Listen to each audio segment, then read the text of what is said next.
ClausmanLaw.com. Looking at some slow traffic right now on I-4 in the Orlando area this morning for those traveling between US 27 and World Drive, as well as between 192 and 535. No major delays to report right now for those who need to travel up and down Florida's Turnpike. Things look great on the Beach Line and the Greenway. If you run into traffic problems, make sure you're calling the Valvoline Instant Oil Change Traffic Tip Line at 866-676-8477. With traffic, I'm Samantha Canning. This report is sponsored by iHeartAdvertising.com. Run a business and not thinking about podcasting? Think again. More Americans listen to podcasts than ad-supported streaming music from Spotify and Pandora. And as the #1 podcaster, iHeart's twice as large as the next two combined. Learn how podcasting can help your business. Call 844-844-iHeart. At GimmeTheVin.com, it's all digital. We have a 45-second offer online. It's fast, it's easy, and we have the best online reviews on the planet. Sell me your car. Sell us your car. GimmeTheVin.com. So easy you can do it in your underwear. Don't miss comedic powerhouse Jessica Curson coming to the Hard Rock Live Orlando Friday, May 1st. Tickets on sale now at the Hard Rock Live box office and Ticketmaster. Jessica Curson, live Friday, May 1st, 2026 at Hard Rock Live Orlando. Listen to Real Radio in your smart home. Just tell Alexa to play Real Radio 104.1 on iHeartRadio. Sponsored by Mark Spain Real Estate. Hey, Orlando. Brandon Kravitz here. The Orlando Magic are in the playoffs. Tune in to complete Orlando Magic playoff coverage on 96.9 The Game, and you could win a trip. Our partner Guarantee Media is giving away 4 days and 3 nights in Puerto Rico, Jamaica, or the Dominican Republic, including hotel and airfare for only $99. To enter, just text MAGIC to 96551. That's right, sun, beaches, and an unforgettable getaway could be waiting for you. Celebrate the way the players do. It's the perfect getaway as we get into the summer months. Immerse yourself in some of the most beautiful islands that this planet has to offer. But don't wait. Spots are limited. Text MAGIC to 96551 right now for your chance to enjoy a 4-day, 3-night stay in Puerto Rico, Jamaica, or the Dominican Republic. MAGIC to 96551. Do it now and get ready for the Caribbean. And oh, by the way, go Magic. Sunwave Energy and iHeartRadio have teamed up to bring you exclusive artists and station performances. All in the new iHeartRadio Theater Orlando, powered by Sunwave Energy. Stop by the Sunwave Energy showroom for your chance to win can-buy experiences.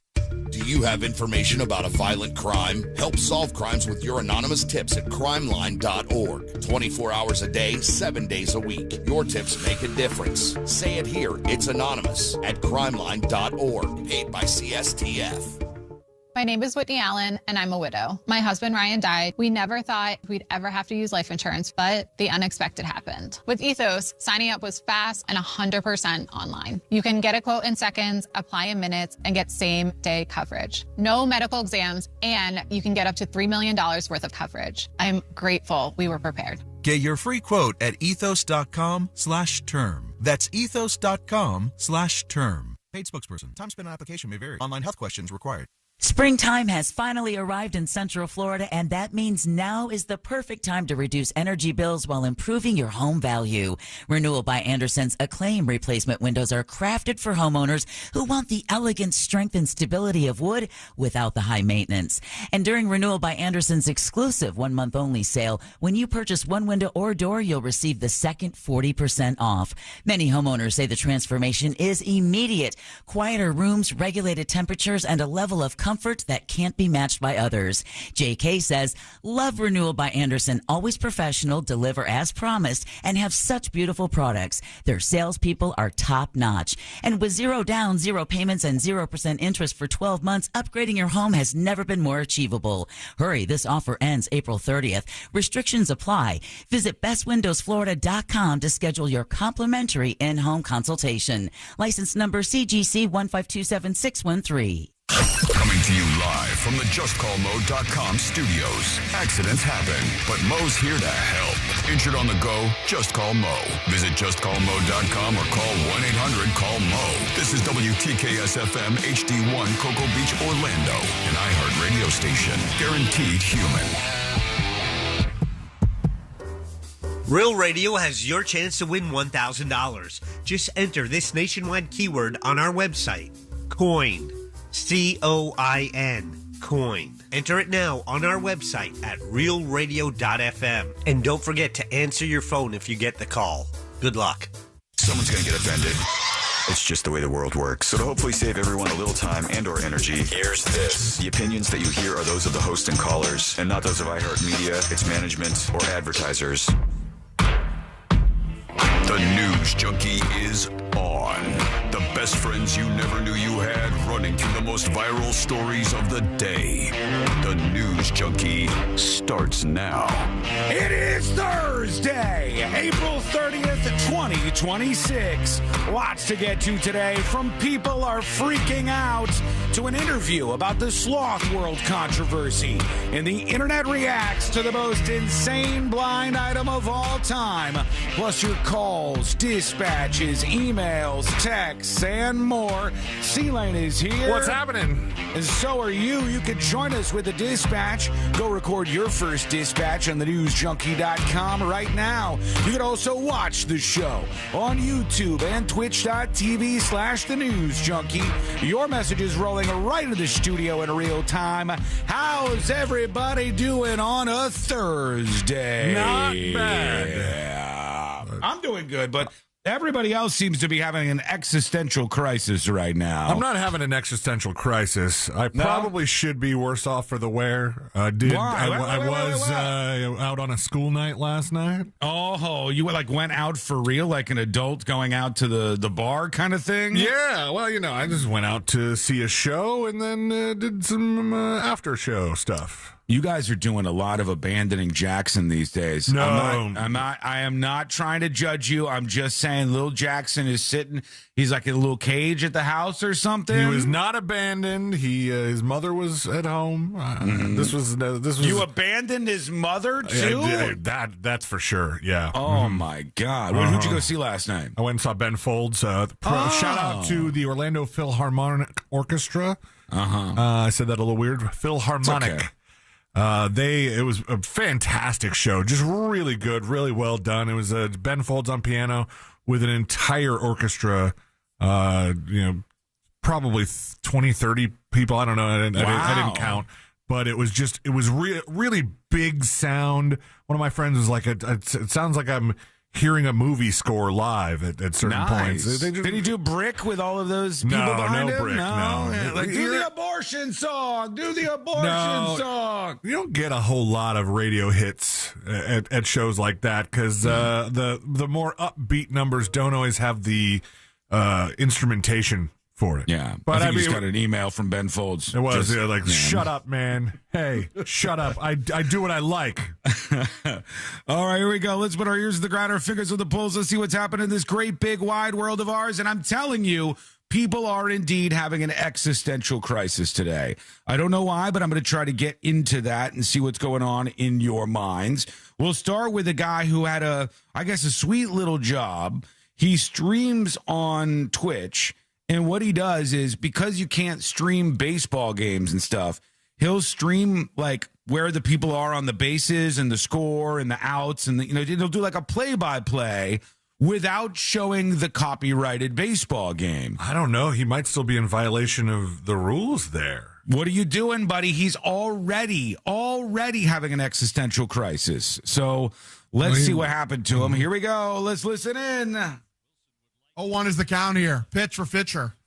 My apologies. This is hit right at the shortstop. Throws to second, and it's a double play. It's a double play, boys. All right. I already wonder when I see something like this. I'm like, who watches this? Yeah. There's people in his chat. There are people. I don't know how many people are watching, but there are people watching a man with a camera on his face.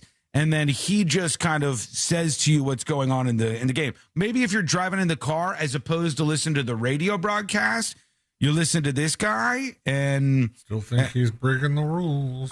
Maybe, possibly, but he's really into it. I like that. I mean, 0-1 is the count here. Pitch for Fisher.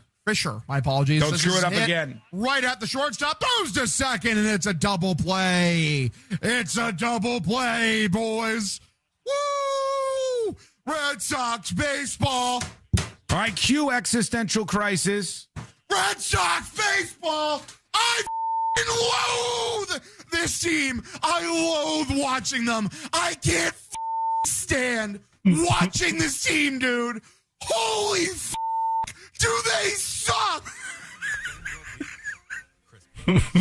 Buddy, there's more game to go. It's only the 5th inning. What are you doing here? What's the guy? First, he needs a 5th inning stretch, and he does. He needs a break. There needs to be a little break in the broadcast. And known Badger, go F yourself. That is not C-Lane without a beard. Hang on, does it? You don't yell like him. Eat the whole bag, known Badger. You certainly don't yell like him. He was trying to keep it together and be professional, and he just melted down. Sox baseball! I loathe this team. I loathe watching them. I can't stand watching this team, dude. Holy do they suck? I like us. There's just a commercial in the background. 1/4 pound of flame grilled beef. Just make sure you. All right, buddy. Calm down, relax, everybody. We need to get through this. We need to push through the existential crises that are happening out there. Okay. And I ask you, are you having an existential crisis? And we should start with, what the hell does that actually mean for 60 to 70% of the audience here? So I think Google it's like porn. You just know one when you see it. Is it? Hold on. It's a hard existential crisis. All right, what does that actually mean? Is this a meltdown? Is that an existential crisis? A period of intense questioning regarding life's purpose, meaning, and value, often triggered by life changes, mortality awareness, or isolation. Oh, I do it with mortality awareness. I do it with that. Mm-hmm. Yeah, I have the old meltdown where you don't know what you're doing and you just freak out. And it says they're accompanied by anxiety and stress, and they're disturbing one's normal functioning in everyday life. So you don't want this, but about 1/3 of Americans say they're having an existential crisis right now. Are you melting down? What are you thinking about this year so far? How are you hanging in there? Let us know what's going on, and send us your dispatches, of course, over at thenewsjunkie.com. Now, the reason I say that I think what he's doing still could be actionable by Major League Baseball is because he's... Are you still trying to get the little fat guy fired? Yes. My God. Well, I mean, okay. It might be better. He's not showing any of the baseball broadcast. But he's still giving an account of it. So you're saying if I was watching a football game and describing it to somebody else on a stream, if you were doing a play-by-play on your stream, it's an unlicensed, unauthorized play-by-play. How can they have control of a play-by-play? It has nothing to do with their cameras or their content that they're creating. It's sports copyright disclaimers state that telecast pictures and accounts of games, which is what he's giving. He's giving an account of the game, are protected, prohibiting unauthorized reproduction, retransmission, or broadcasting. Boo. It says it says the broadcast is copyrighted. The underlying game generally may not be. Fair use, such as commentary or news reporting, may apply, but unauthorized highlights often violate copyright. Boo! All of this is ridiculous. Big Sport coming in and trying to tell you what to do. Lori on YouTube says, I am melting down. Why are we taxed on things we already paid tax on? God bless, Lori. But from your mouth or your keyboard to God's ears, God bless. Yeah, that is a problem worth having a crisis over, for sure. Other people are worried about just like the status of the country or wars or I don't know. People are just upset about things. They're not having a good time. I think the most commonly used word for 2026 so far is stressful. It's stressful. People are having an existential crisis about this stuff. They're melting down. And I try to show up every day here and make sure we can pull you through the latest level of that crisis. That's what we're doing. All right. That's what we're doing here on the show. So I'll bring you something else here to kind of stem the tide just a little bit, if you don't mind. We go over to the White House. Usually that's going to get your blood boiling, but it often does. There are a couple of things that it's still perfectly okay to make fun of people for in 2026. One is short guys. Doesn't matter, short kings. They could say whatever they want about you. They can openly mock you on television. They could do anything out there that they want to. Short people are fine to make fun of. For God's sake, what's the song about short people? Oh, what's his name does? You got a friend in me. That guy? Randy Newman. Randy Newman. I always say this when it comes to short people. Randy Newman's song about short people, just played on the radio, widely accepted as just an okay thing. And what's the song again? You know what I'm talking about? Called Short People. Okay, what My does he say? motivation is to change the course of Western music. Get to the song, Randy. It's got a long intro on this thing, huh? All right, yeah, this one. Yeah. Right. Come on, we're running out of time, Randy. Come on, Randy. I'm a whole minute into this video now. Short people got no reason. Short people got no reason. No reason for what? Short people got no reason to live. Yeah, right, there you go. Okay, that's it right there. Short people got no reason to live. Short people are okay to make fun of. Redheads, okay to make fun of in 2026. It's unbelievable, the absolute abuse that your immutable characteristic of having red hair will lead to. Well, I do it because I love you. I love you, redheads. Also, here's another one here. This is another one that you're allowed to make fun of, apparently. Let's go to the White House. Are you considering relocating NASA's headquarters out of D.C. once the lease is up? States like Texas. Question Ohio. to Trump about NASA. The best man to tell you that is the man sitting right over here. You heard that question? With those beautiful ears of yours? He's got great hearing, you know. Oh, my. He's got super hearing. He's got super hearing. He's got big ears, this guy at the White House. Perfectly okay to make fun of people with big ears. He's like, that's a question for him. He's got great hearing over there. Great hearing, he out says. of D.C. once the lease is up. States like Texas, Ohio, and Florida. Well, the best man to tell you that is the man sitting right over here. You heard that question? With those beautiful ears of yours? He's got great hearing, you know. He's got super hearing. He's got super hearing with those big handles on the side of your head. It does look like he's dying inside just a little bit. He's like, I just got to take it. Old white Obama here is... Yeah, he does look like a white Obama, 100%. Okay, we have so much to get into today. Very busy day. We're going to be talking with the folks who are now taking care of those sloths and rescuing them after the whole Sloth World controversy that we unearthed here. Going to be an interesting interview coming up in about 15 or 20 minutes. So let's get to the break early enough. We got your feedback coming in. A big celebrity died just moments ago. You've got a problem on an airplane. Yeah, we'll hear the song. Probably it's all coming up next on the News Junkie. Real Radio is on Instagram at Real Radio 1041. Sponsored by the law offices of Anajar and Levine Accident Attorneys. Call the law offices of Anajar and Levine at 1-800-747-FREE. That's 1-800-747-3733. I-4 still going to give you some problems eastbound before World Drive. Traffic's backed up. It's stop and go between Osceola Park. Hello! Welcome behind the scenes of the show. Look, I did it at the same time as the gift. Welcome behind the scenes of the show. Sko mic activated. TNJ chat, welcome in. Big Sloth interview forthcoming. Should be interesting, this chat here. Also, Twitch, YouTube, how are ya? Very confusing. There's a lot of things that you gotta learn about, and there's some things that when you're done, Sean, you should really upload all the Sloth World segments as clips to your YouTube. I have to still take a moment to get my shorts game back on track. Then I have to figure out more of the strategy that I'm going to use for social. I've just been absolutely overwhelmed and overburdened. But I shall survive. I am not in an existential crisis.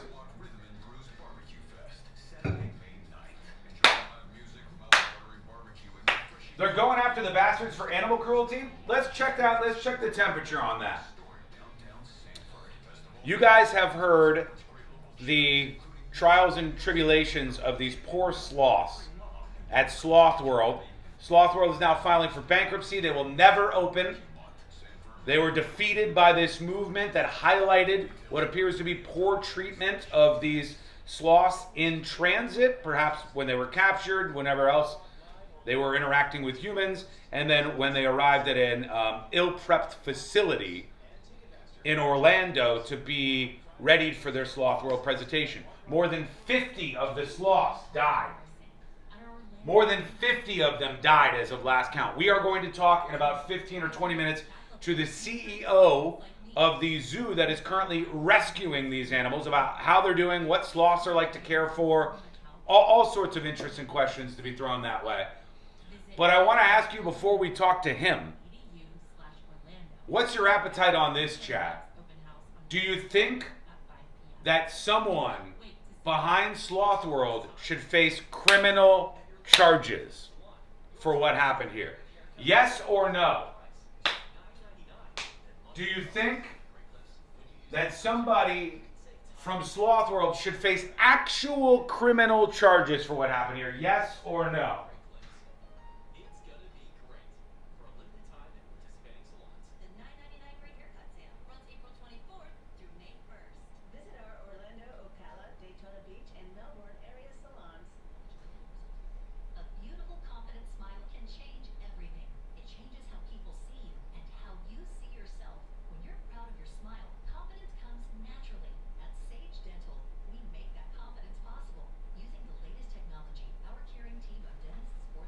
Jail time? Yes. Hell yeah. Yes. Yes. Oh my God. Absolutely. Yes. Wow. Wow. I don't think I saw a single no. See how they like being locked in an effing cage? Wow. I mean, that is a pretty clear message. Almost everybody is saying that the founders or someone responsible should face some sort of criminal charges for the level of neglect that happened here. Couple of minutes and we're back live. Arnott says only if they broke the law. Well, I mean, that's just, that's got to be factored in. You know, obviously you have to charge them with a crime. And to me, a lot of this does sound like negligent behavior. And when you look at the outcome, take absolutely everything away from this conversation. Take everything that you know about this out of the equation. If a facility is going to try to monetize the display of an animal, which is what was being attempted at Sloth World, if a facility is trying to monetize the display of an animal, and in bringing those animals over, they kill, or they have died, you could say if you're very generous, more than 50 of that very animal they are trying to put on display to monetize. I think it's pretty damn obvious that something has gone wrong, right? One dies, two dies, you have these terrible accidents, and obviously, you know, nobody wants that. But 50? If you were a parent and one of your kids died, they'd probably be doing a pretty solid investigation on that. If you were a parent and 50 of your kids died, what happens then? If I neglect my plant and it dies, does that make me a criminal? Your plant is not a living being. Your plant is not a something with an actual, well, I don't want to say soul, because that almost implies like a religious side of this. But your plant, while being a form of life, is not alive. So therefore, no. 1 minute, coming back. 50 died. Yes, 50. 50 of them died at Sloth World. So we're going to do a short segment here, and then we're going to be joined by the CEO that's currently taking care of that facility. That's coming up in just a bit. Here we go.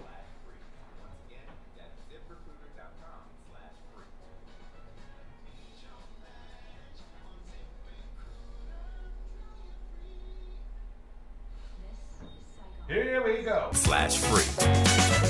Need your match on ZipRecruiter. Try it free.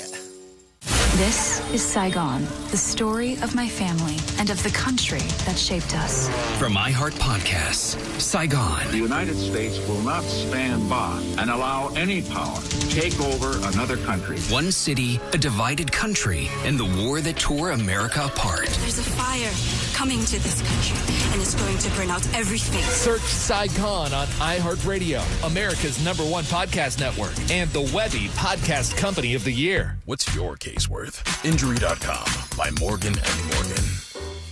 Real Radio has your chance to win $1,000. Just enter this nationwide keyword on our website, COIN. COIN. Coin. Enter it now on our website at realradio.fm. And don't forget to answer your phone if you get the call. Good luck.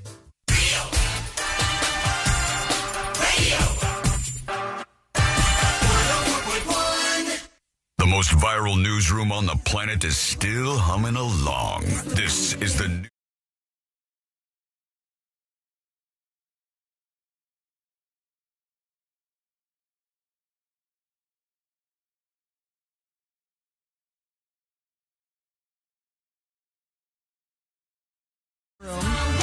Don't worry about the same songs over and over and over again. Hang out with us. Let's talk about the drama and everything interesting and fun and wild happening on planet Earth today.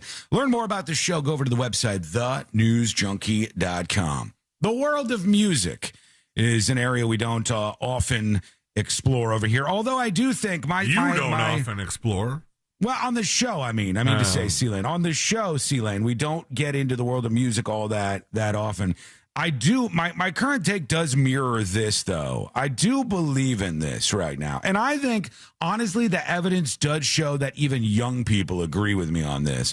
This take is in line with my thinking at the exact moment in time that we do this show. And somebody posts, "This is the worst era for mainstream music in my entire lifetime. That's across all genres, and it's not close either." And one of the top responses, which I think is the case for a lot of Zoomers, a lot of younger people, even younger than Generation Z, the person says, "My daily music consists 95% of music from the 90s and 2000s. I mean, for real. Right now, has it ever been any worse than it is right now? The state of common music right now, it's probably why you're here hanging out with us, spending some time with us on the show.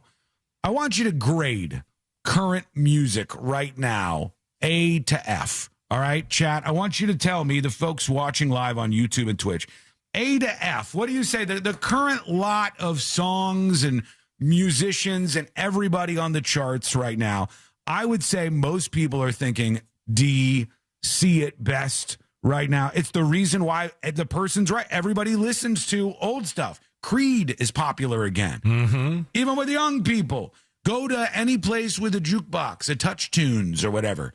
And when you go in there, you will 100% see that the majority of the songs played across all generations of people that are at these places are old songs.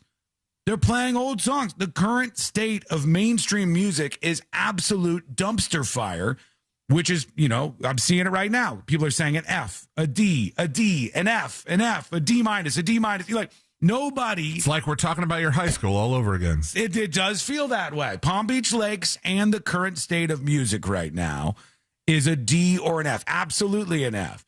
And this is across the spectrum. I don't know why that is. I'll take your thoughts on why you think that is. Here I don't know. I feel like the place to be right now in music really is the country star. Like those guys are killing it. They're doing these huge ass tours.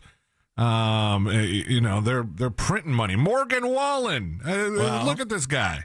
Ted says D, country music fan, and it's a D to an F. So he's saying country music is still down there. He disagrees. It depends on what kind of country you like. There's a spectrum in country music. There's the half rap country music. There's the that's always so funny. The outlaw country music. There's the girl band country music. There's so many different types of it. What's funny is half rap country music, C-Lane, seems to be also half Nelly. Nelly does like a good portion. Yeah.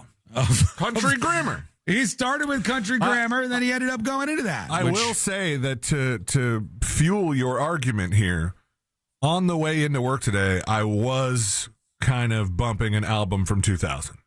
Everybody is. I'm telling you now. I got a wild hair, and I was like, I want to hear some Marshall Mathers LP. There you go. That's what people will be into much more than they would old stuff. And this isn't some, I know the guy's post says old head energy. I get it.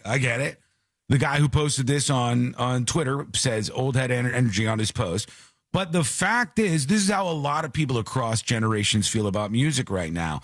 And I see stories popping up. Like one of the stories this week was about the death of a country singer. And I thought, do younger people know this guy too? And then I thought, let me bring the story up this is from AP News. And they posted David Allan Coe, who wrote Take This Job and Shove It, and other country hits, dies at 86 years old, right? Now, the first thing I thought of when I saw that headline from the biggest news outlet on the planet, the Associated Press, I thought, wow. I remember some of the headlines after Charlie Kirk was shot, and I thought David Allan Coe would get a more brutal send-off in headlines on account of, and some of you may not know this, David Allan Coe has a particular part of his catalog that's not exactly on the radio. Right. All right? In fact, I think the particular album that was the most egregious was like self-released, and he only sold it via mail order and like advertised it in trucker magazines. That's the only place he could do it because it was inarguably, absolutely super racist. Okay. Very N-word laden. Like it's not even Sean, on the line. Sean, let's be fair about this. David Allan Coe says that those songs were satirical.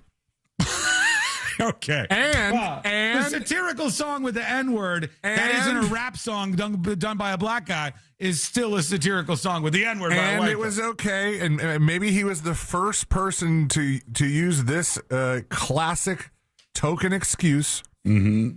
But he said, listen, guys, my drummer is black. Oh, sure. And I'm sure he wasn't like gritting through his teeth, hitting the snare every single time David Allan Coe was playing Mudfest and doing those songs, those other songs.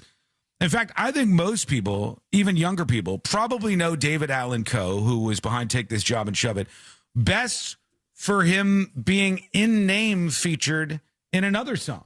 Which one? Oh God, the one about Mama and the train and yeah, you know what I'm talking about. That's his song. No, you no, never it's even not. called me by my name? That's not David Allan Coe. Yes, it is. No, he sings David Allan Coe in that. That's somebody else singing that song, is it not? You never even called me by my name. Is it That's David his Allan song, Coe? yeah. No, because that would be way bigger than Take This Job and Shove It, wouldn't it? I would have thought you might so. be right. You might be right. Oh, you are right. You're 100% right. I take it back. Thank you. I apologize. I take it back. Yeah, you're right. David Allan Coe, the country singer-songwriter who wrote the working class anthem, Take This Job and Shove It, and had You Never Even Called Me By My Name, which is indeed a great song. Great jukebox song. And The Ride, Man by among the name of others, has Steve done. Goodman wrote that song. He did. He sure did. But he said it wasn't the perfect country music song. You know what else Steve Goodman wrote? What? I believe Go Cubs Go, the Cubs anthem. No way. Yeah. Did he really? Well, that is a great song.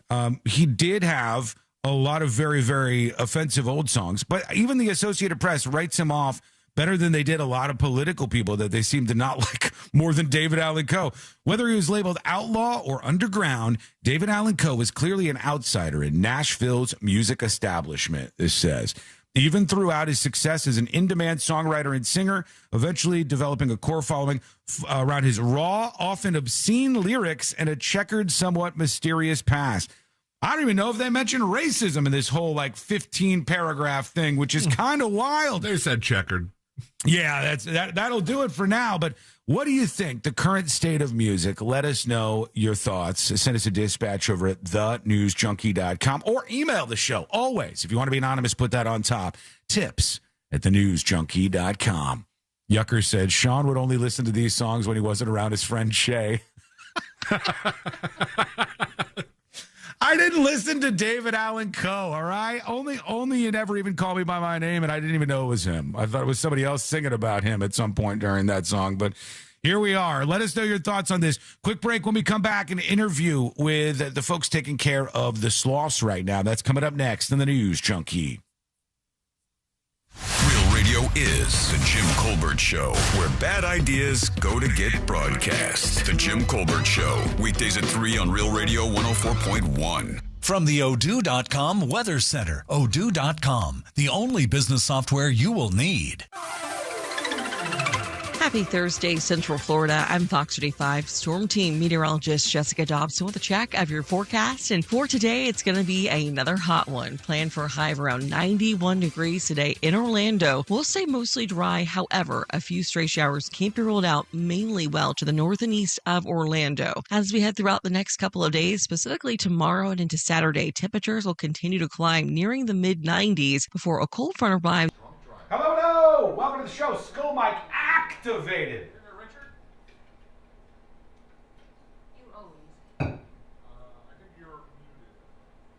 Just pulling on the CEO of the zoo. Here he is right here. You see him on the grid? See which says, is the country artist a black person? David Allan Coe is not. Definitely not a black person. Yeah, definitely. It's just crazy because I've seen like political people get killed and have brutalized headlines criticizing them in their obituary, and David Allan Coe like glossed over. They're like, yeah, you know, country outlaw. David Allan Coe's song "Cum Stains on Your Pillow" was a real banger.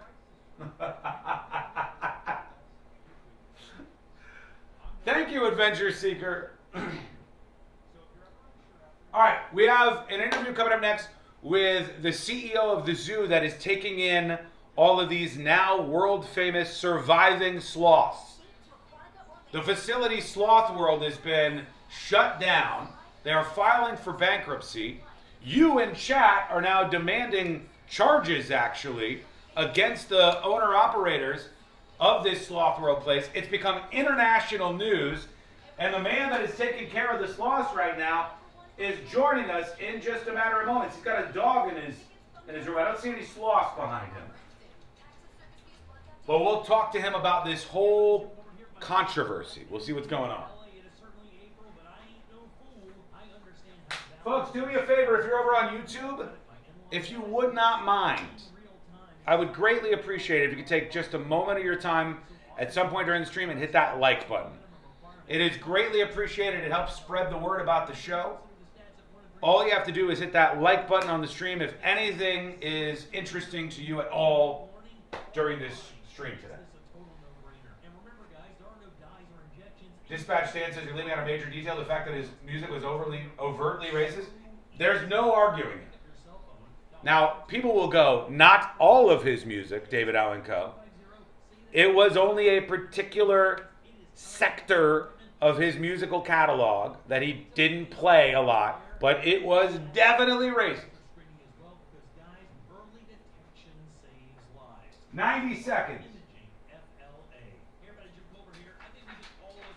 All right, the CEO of the zoo, the Central Florida Zoo, Richard Glover. We're going into sloth talk, baby. I just read the lyrics of one of David Allan Coe's racist songs. Yeah, that's not satirical. Well, now you know. Now, if you have any questions about the sloths, about what's next, etc., hit me up in chat during the interview, and I'll ask him. I'll ask the guy in question, the man with the sloths. Here we go. As racist as Ice Panda, our band is not racist. How dare you? Oh, we're coming back right now. Need to hire right away. Start your search for strong candidates. The right fit awaits. Build your team. Build it sooner. Meet your match on ZipRecruiter. Just head to ZipRecruiter.com/free right now to try it for free, and you're on your way to meeting your match. 4 out of 5 employers who post on ZipRecruiter get a quality candidate within the first day. So try it now. Go to ZipRecruiter.com/free. Once again, that's ZipRecruiter.com/free. Meet your match on ZipRecruiter. Try it free. Hi, I'm Kyle from Blindster.com. If you've priced custom blinds at a retail store, you know how expensive they can be. At Blindster, we do things differently. You measure at home, install yourself, and save big on custom blinds. Plus, we guarantee they'll fit. Blindster.com. This earful of Real Radio is brought to you by crimeline.org. Give a tip anonymously. Radio. Real Radio. 104.1. Home of the world famous Game of Magnets. This is the news.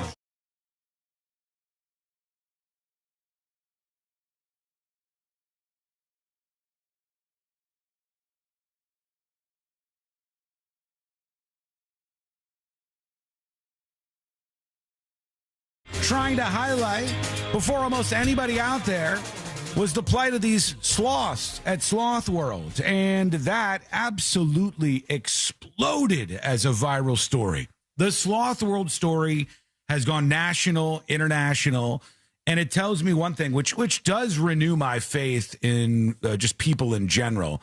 One thing it tells me, the rise of a story like this and the focus on these sloths at the center of the Sloth World controversy, is that a lot of people out there still care about animals. They still care about how animals are treated. They still demand that humans who want to be interacting with these kind of animals treat them in a way that is humane and that we can all agree is the right way to treat them as best they can. And this is one of those situations where everybody reacted in a really intense way. And now, thankfully, there are good people at a great facility who are stepping up to try to help the sloths who have sort of been caught in the middle of all of this. Let's learn more in an interview with the CEO of the Central Florida Zoo, Richard Glover. Richard, are you with us? I am. There he is. Richard, first of all, thank you for joining us. We appreciate that. Second of all, let us know, what's the deal? What's going on with these sloths? Let's start with, how did you end up getting a hold of the sloths? How did you take possession of them from these Sloth World people? So it was a very strange week last week.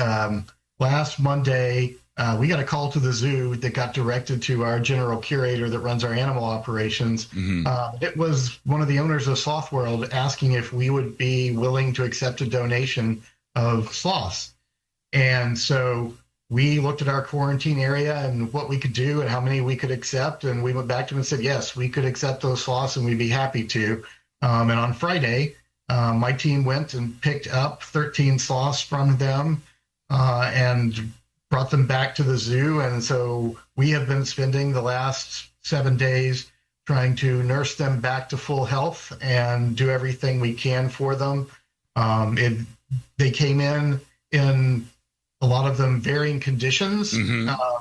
But none of them were fully healthy. So we're doing everything we can to try to ensure the survival of as many of them as we can. We unfortunately had our first loss yesterday, the one that came in the most critical. His name was Bandit. We just reached a point where he was unresponsive, and we tried everything we could, and there was no chance he was going to rally, so we didn't want to prolong it. But we're hoping that that's the only loss, but we also know, when we accepted them, we realized that we had no idea what shape they'd be in, and we knew that this would be an uphill battle, and so we're going to continue to fight and do everything we can to keep the other 12 alive. Richard, were they in pretty bad shape, would you say, overall, when you get a hold of these sloths? It varied, and visibly from the outside, most of them didn't necessarily look like they were, but they all came in a little dehydrated, a little underweight, and a lot of them had pretty serious diarrhea issues, mm-hmm. or also bloating issues. They're very sensitive animals, and they have very sensitive GI tracts. And so if they weren't getting exactly the right diet, weren't getting enough fluid, the GI tract gets off, and a lot of bad things can happen. And because their digestive system is incredibly slow, it takes a long time to get something like that turned around and where it needs to be. Yeah, I mean, it's kind of amazing what you guys have done. You got the whole crew on board there at the Central Florida Zoo. I know that they're giving these animals attention that I think they probably needed for a pretty long time here. And we from day one. Yeah. We could see at least some of that by the shape that it appears that they were in. I like how they called it a donation of sloths. Like, you think of a donation as a nice, gratuitous thing. You're like, I want to donate some money to you, something that's going to help you out. When really these Sloth World guys had become public enemy number one in some circles, and they needed you to bail them out. It was less of a donation in my eyes and more of like, hey, we need to not totally screw up what we have left here. And that's why we need somebody who knows what they're doing. And that's the Central Florida Zoo. Correct. Yeah, I mean, I don't really want to comment on what they did before they got here because I wasn't there and I don't know what they did right and what they did wrong. Sure. But all I know is, when we got them, they weren't quite where they need to be. So our focus is totally on what happens from here and whether we can save them.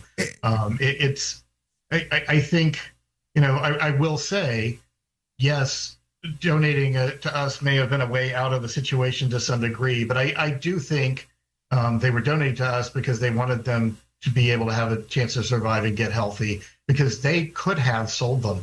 Right. I mean, there's nothing stopping them from it. In this state, they could sell them easily. Well, I mean, they already had a lot of public pressure against them. That probably, I just think, would have made things even worse. I was asking people in the chat who are watching the stream, I said, how many people think this is enough, that they've given up these animals? How many people think that there should be actual charges against these people? You'd be stunned. I mean, most people want more here because they've been very upset by this.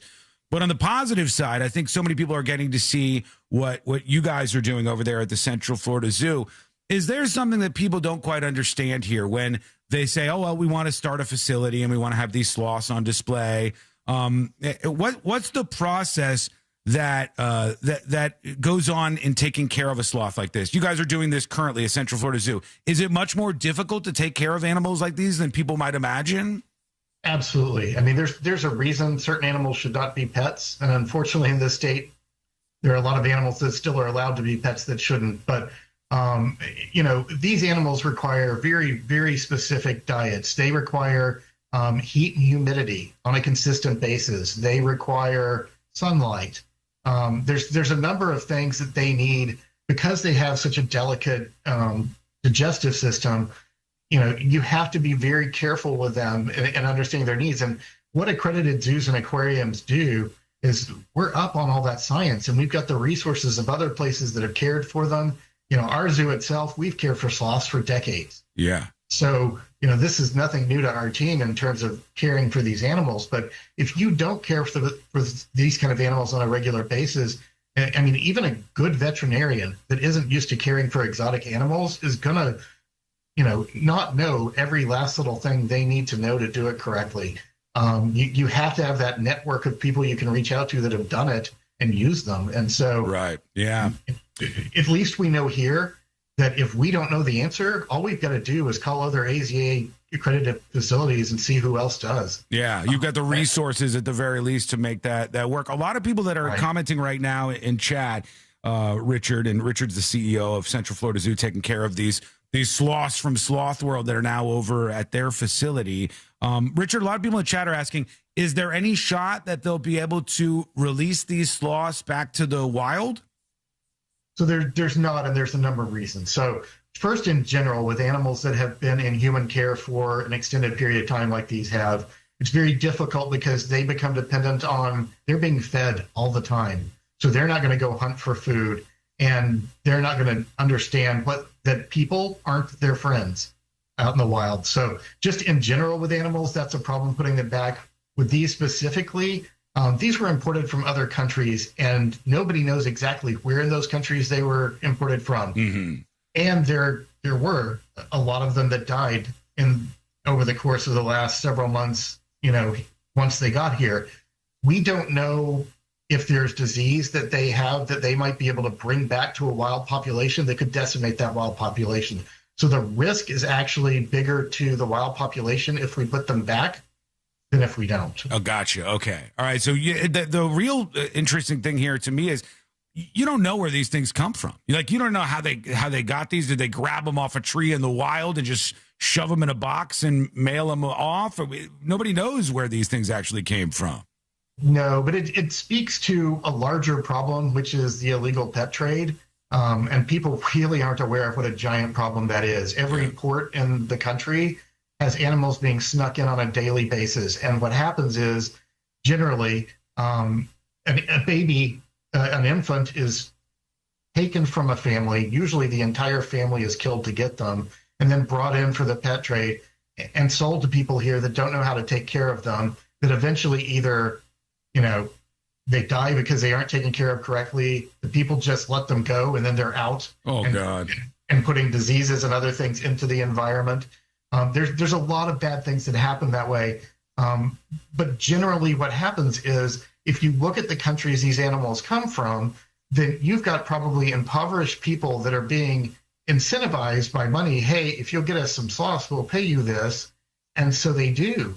And it's just a bad system overall. Right. And, if we could do something to tamp down the illegal pet trade and people would quit trying to buy these kinds of animals, it would solve a lot of the problem. Agreed. But it is a gigantic problem across this country. It's a money thing, it sounds like.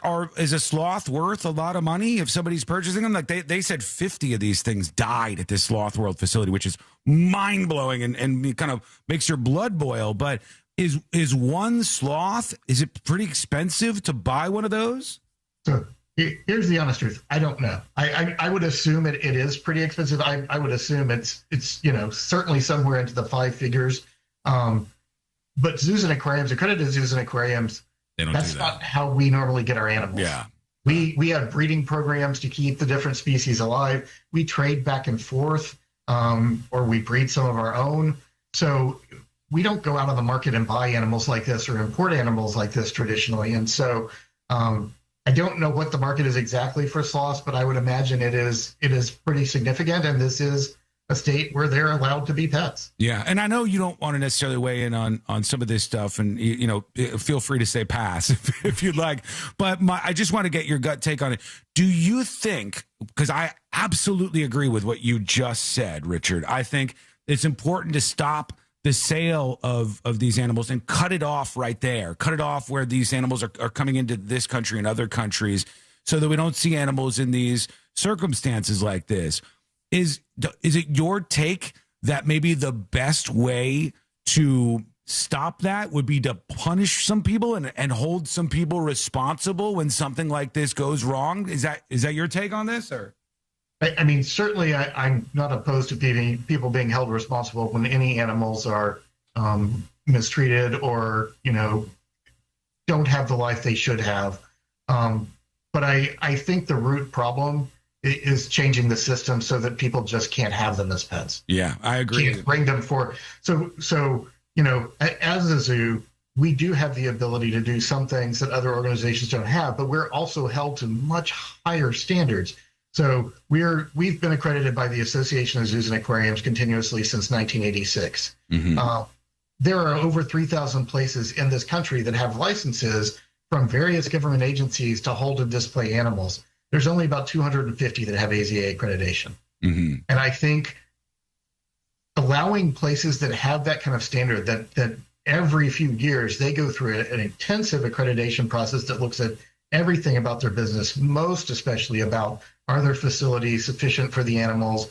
Are they giving the right kind of animal care? There's just so many things they look at. Knowing that those facilities those are probably the only facilities that should be allowed to do anything like that. Yeah, I think so. I mean, look, these people were obviously not equipped at all to do this. And the proof of that is that 50 sloths are dead in the wake of it.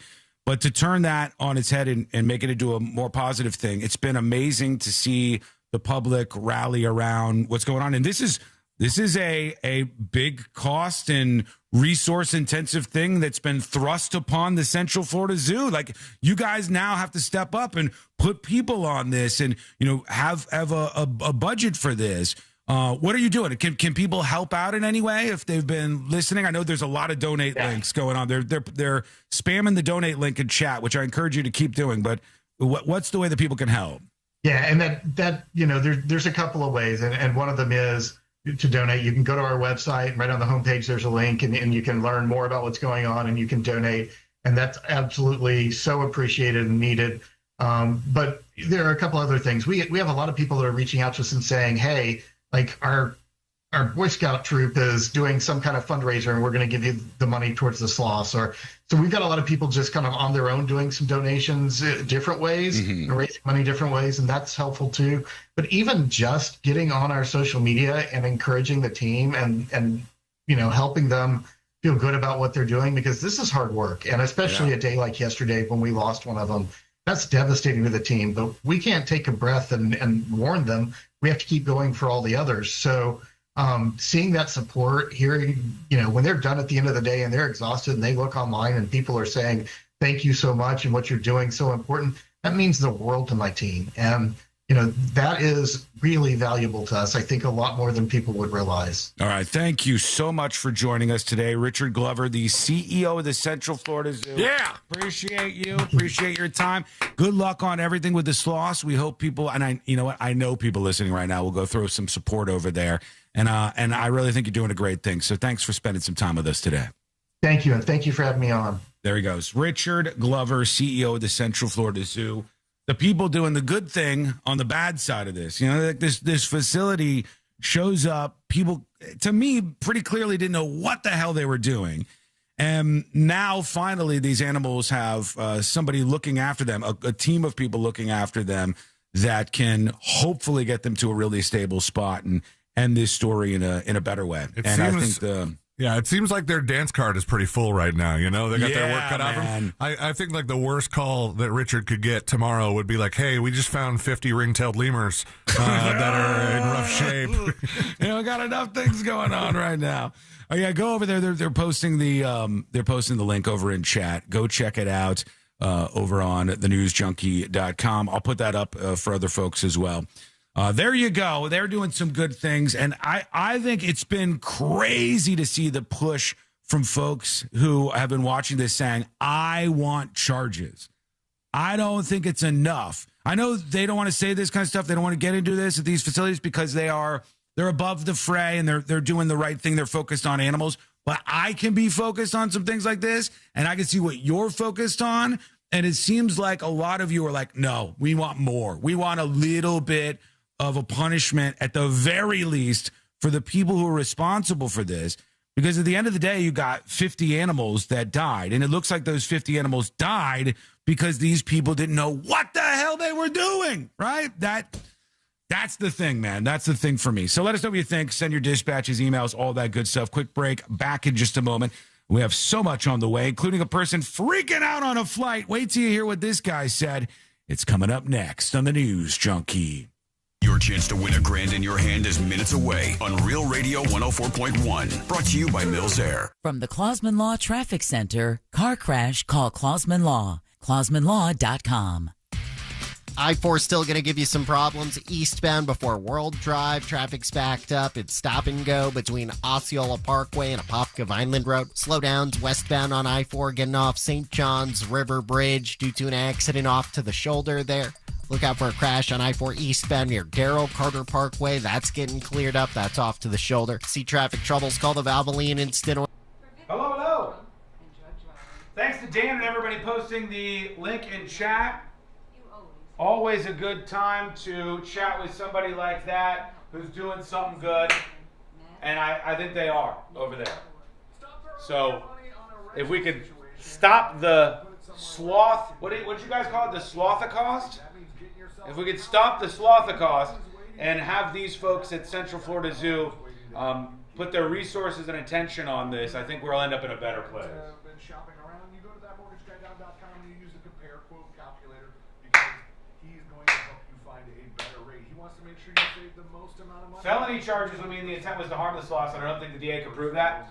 Yeah, they shouldn't overcharge, but they should look into this from top to bottom and see if there's anything that's actionable that breaks a Florida law or statute, And if there is something, then certainly that I think it would send a very big message to people who are not prepared when they're doing things like this. You can't just willy-nilly do this. You have to know what you're doing. You have to be an expert. I've talked before about the saltwater aquarium that I have in my house. It's a beautiful saltwater aquarium. It is a Red Sea, gorgeous saltwater display aquarium, one of my prized possessions. I have been keeping saltwater fish for 14 years. I've had all sorts of tanks and all sorts of types of fish, and I've either maintained the tanks myself or I've had somebody like I do now. I have Greg, who, listener of the show, is an expert on this and has helped us out through the years, including an issue we just had where we thought the fish were going to die in the tank, and Greg saved them all. So even I, after all these years, don't feel like I have the level of expertise with fish in a tank. Sloths are like more work than an infant. You know what I mean?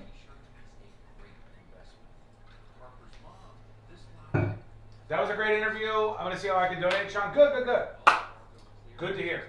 Have we ever seen the aquarium? I'm sure I've posted it somewhere, fleeting or otherwise. I'm sure I've posted it.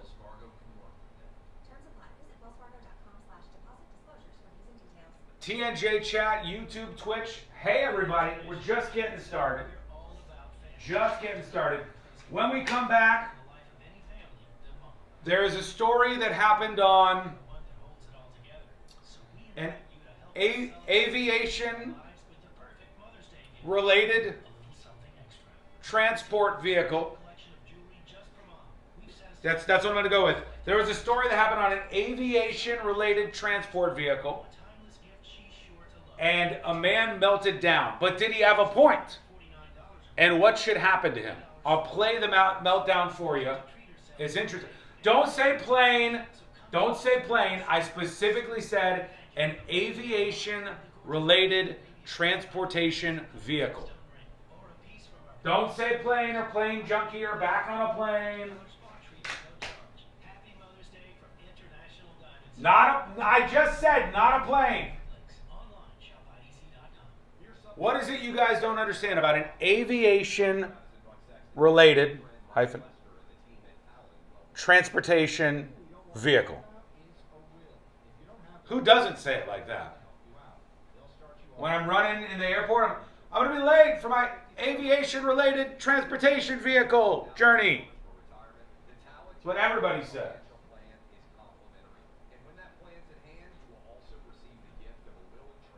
Back on an aviation transportation vehicle, it's just not as catchy. It's not. Don't try to church it up. I don't think I'm going to be successful. Not in this. All right, here's this. We got some great emails coming through. We got new imaging for the Power Hour. You'll hear that a little later on in the show. We need a new song, Back on a Helicopter. I don't think I talk about helicopters that much. If you guys had to say, like, okay, so obviously you think back on a plane, you think I talk about plane stories all the time. What would be the other things that I talk about all the time? Plane. What else? What are my other sins of reoccurring stories on the show? Back on a plane, okay. What else? Not helicopter. Contract negotiations? Well, I don't have that long left. What am I supposed to talk about? And by the way, I don't think I've been talking about that much. Teachers banging students. True. Sam, where have you been? I have worn shoes every single day this year in the studio. Every day. I said in 2026, I'm keeping it professional. Drones, Disney, Courtney going to Publix. True. Mother of the Year, submarines. Sports. Working at Chicago radio. Sure. Am I guilty of telling stories about my life so we can have a moment where we share things? Yes. Yes. But right now we're going to go back on an aviation-related transportation vehicle.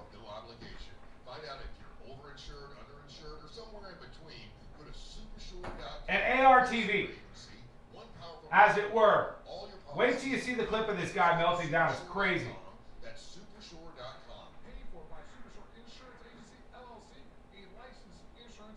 Here we go, hour 2 on. One place. Go to supershore.com. That's supershore.com. Paid for by Supershore Insurance Agency, LLC, a licensed insurance agency. Go to markspain.com to get a guaranteed offer on your home today and start packing. Portions of the following program were pre-recorded.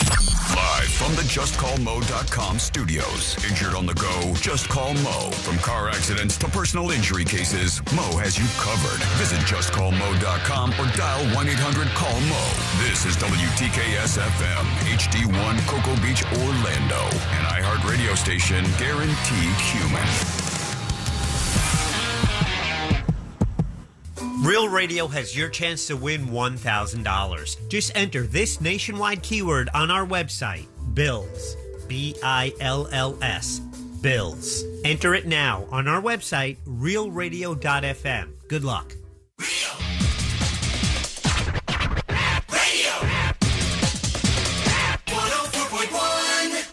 Occupying the space between high society and prison tattoos. This is the News Junkie.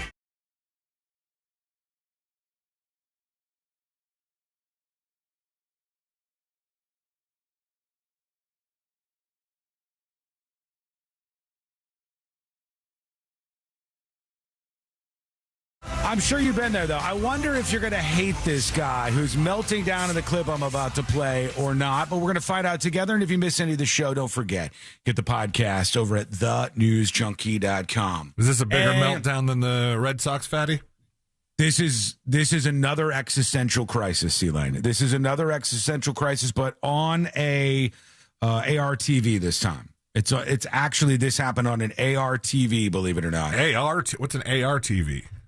You don't know what that is? You haven't heard people talking about this before? No. An ARTV is an aviation-related transportation vehicle. That's where this occurred. This occurred so on a weird that aviation-related transportation vehicle, or an ARTV is where this occurred. And where was this ARTV located?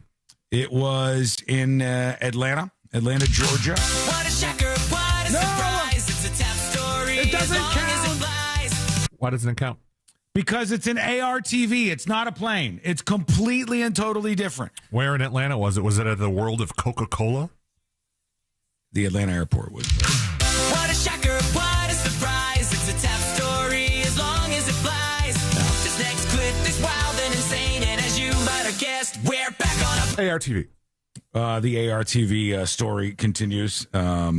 Plane bits and jingles and jangles aside, a passenger opened the emergency exit door on a delayed Delta flight in Atlanta amid severe thunderstorm disruptions. On the flight. Yeah. He was. You're trying to tell me it was this ARTV thing the whole time. He was on an aviation-related transportation vehicle, as I said from the jump. Some of you really weird people might call it something else, but that's the normal folks call them ARTVs. A video shared online, I'm going to play it for you in just a second, showed an enraged passenger. I didn't know the shouting trip at the crew that you were trying to take with this. I thought, this guy has an augmented reality television? I don't even know how that works. See, it worked. It worked. I almost got away with it. If it wasn't for these meddling chatters, I would have gotten away. Everybody back on a plane, back on a plane, back on a plane, every time I do this. Video shared online showed an enraged passenger shouting at crew members about the extended delay before grabbing and opening an emergency exit door when the plane was on the ground. The aircraft carrying 168 passengers was eventually returned to the gate at Hartsfield-Jackson Atlanta International Airport, where the man was removed by security. The flight had been held due to a ground stop at Chicago's O'Hare International Airport and later departed hours behind schedule, finally reaching Chicago early the next morning. So basically, these people were loaded up on the plane, and they thought that they were going to be able to take off. but they weren't able to take off because there were storms where they were headed at another airport. So they got stuck on the tarmac. It happens sometimes. And longer and longer and longer goes by, and this one guy just totally melts down. Let's listen to the meltdown. He got out of his seat, ran up, and grabbed the phone that the flight attendants used to communicate with the flight. He grabbed that phone, like that special phone that they talk into sometimes. Maybe the pilot's on the other end. That's the dream right there. What does that phone go to? Is it the pilot? Or is it a microphone? I thought you were doing talking about the one that's like the intercom for the whole plane. Where This they one make right the here. announcements. All right, here he is. Ready? Hey, how long has it been delayed already? 3-4 hours, and now you're talking another hour. Get me to the gate. I want off, or I'll take myself off. Okay? Here you go. He opened the door. Oh, my God. Who are you? Doesn't matter exactly. You know who matters? Me. Who are you?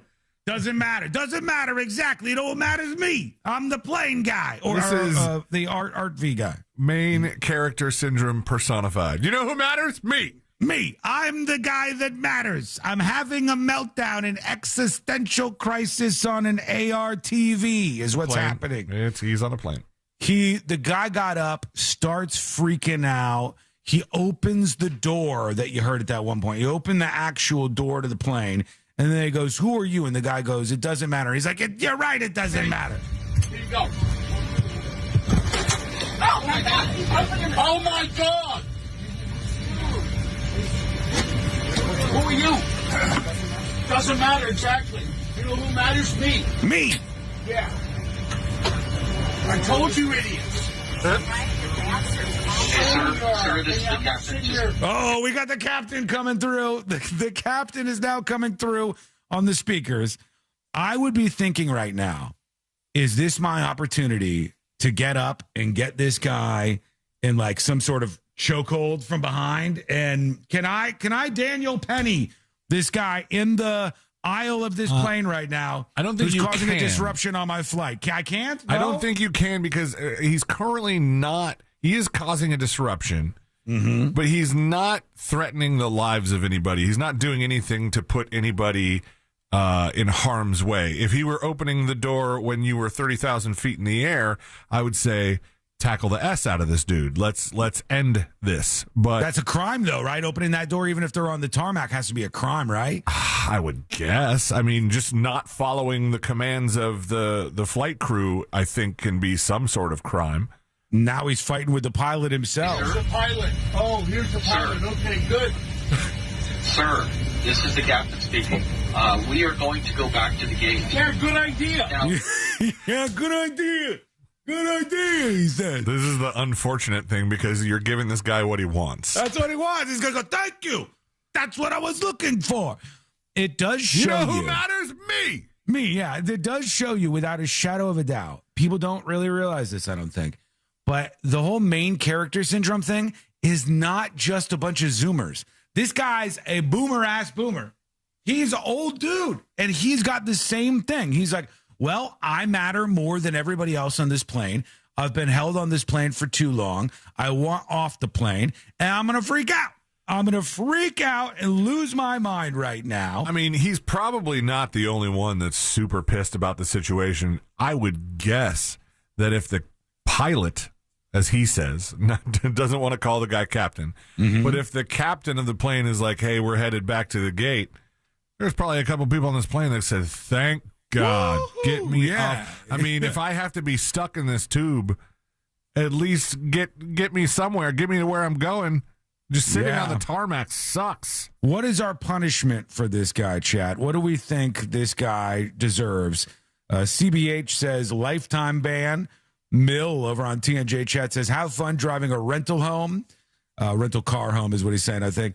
They're going back because the police are back at the gate? Probably, but what's the punishment this guy deserves? Because he was like, "Thank God." Oh, here's the pilot. Okay, good.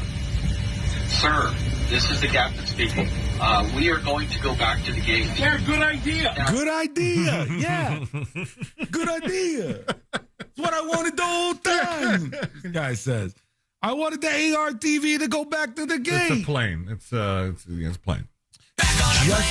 Just out of curiosity, with the texting service or elsewhere, is ARTV catching on? Are people believing that this is a different thing than no? All right. Well, I had to try. I had to try as a swerve around to get to this story, to work this in today. What do we think the punishment should be?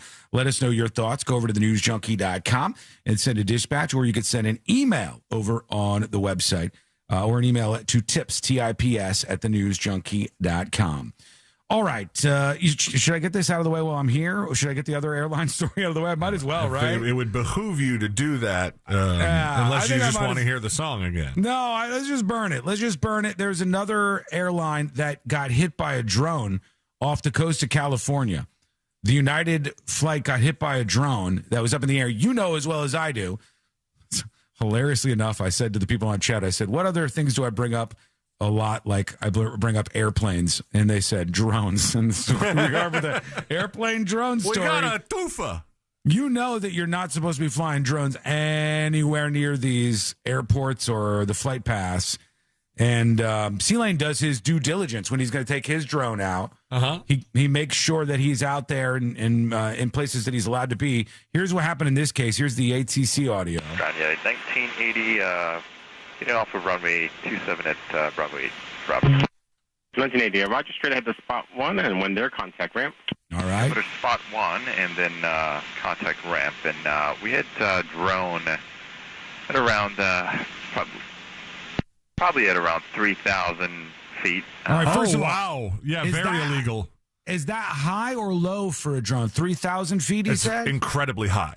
Okay, that's way up there, yes. And in a flight pass. So is that a double whammy that you would get in trouble for? So you generally cannot fly a drone higher than 400 feet. Oh God, he's 3,000 feet in the air. Yeah, and the only time you can fly a drone higher than 400 feet is if you are flying near a structure that is over 400 feet tall, and then you can add your allotted 400 feet to the height of that structure. So your tallest you can get, highest you can get, the most altitude you can get is 400 feet above a tall structure. 3,000 feet, there's no excuse why you're up this high. No, you should definitely not be flying at 3,000 feet. The United plane hit the drone, blasted it to pieces. Around on our base leg between Cat Dog and Sai. Red drone heading west. Red drone. Like approximate size or how many engines or style or anything like that? It was so small I couldn't tell. It was red. It was shiny. A red shiny drone. Be on the lookout. Bolo for the red shiny drone. Or be on the lookout for multiple pieces of a red shiny drone. Yeah, that thing got blasted. If they found it though, and they did, could they trace the drone back to the human if they found the pieces? That's hard, because if they're flying illegally like that, they may not, or you may purposely not want to have anything on the drone that identifies you. If typical, like, lawful flying of a drone, you have to have something called remote ID, and which is something that's kind of tied to your account at the FAA, and it's supposed to be able to tell people nearby where your drone is and where the operator is. Gotcha. Well, let us know what you think the punishment should be in this case, too.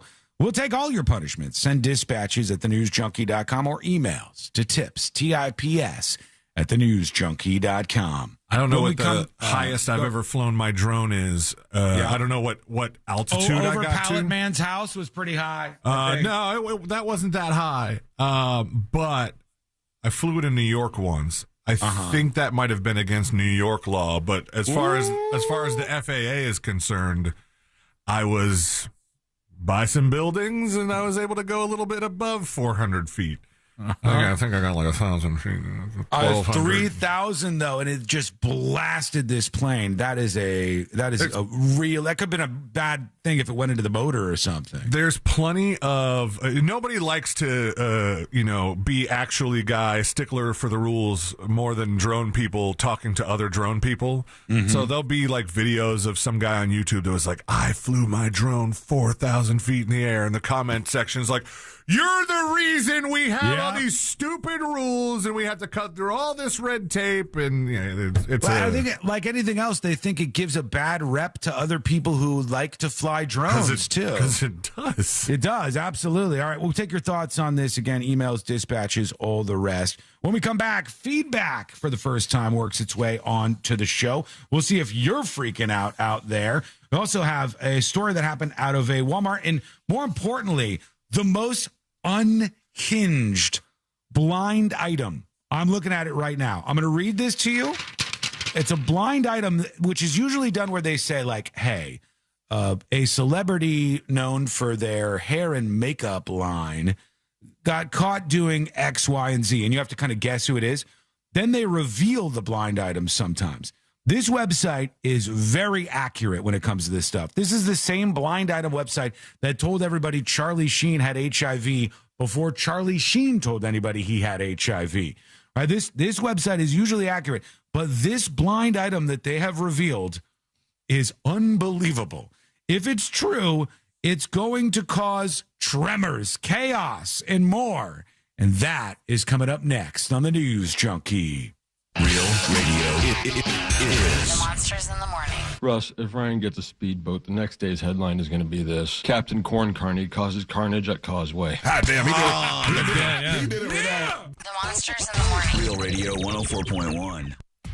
There's no accidents on the major roadways causing you any trouble, just some congestion piling up. I-4 eastbound before Celebration through that Champions Gate area. There's slowdowns between Osceola Parkway and Apopka Vineland Road. There's delays, congestion through the city as well, but you won't be running into any accidents tying you up or slowing you down. But if you do see traffic troubles, call the Valvoline Instant Oil Change Traffic Tip Line at 866-676-8477. From the Traffic Center, I'm James Birmingham. This report is sponsored by iHeartAdvertising.com. Run a business and not thinking about podcasting? Think again. More Americans listen to podcasts than ad-supported streaming music from Spotify and Pandora. And as the #1 podcaster, iHeart's twice as large as the next two combined. Learn how podcasting can help your business. Call 844-844-iHeart. At International Diamond Center, we're all about family. And no one plays a more important role in the... Hello. Welcome behind the scenes of the show. We're not going back on a plane anymore.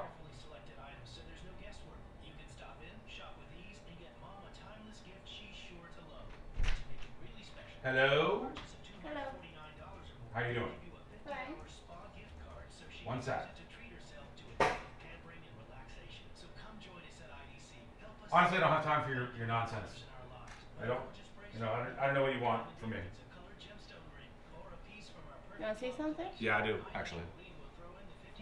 The shop where that thing is, when I'm in my gym? Yeah.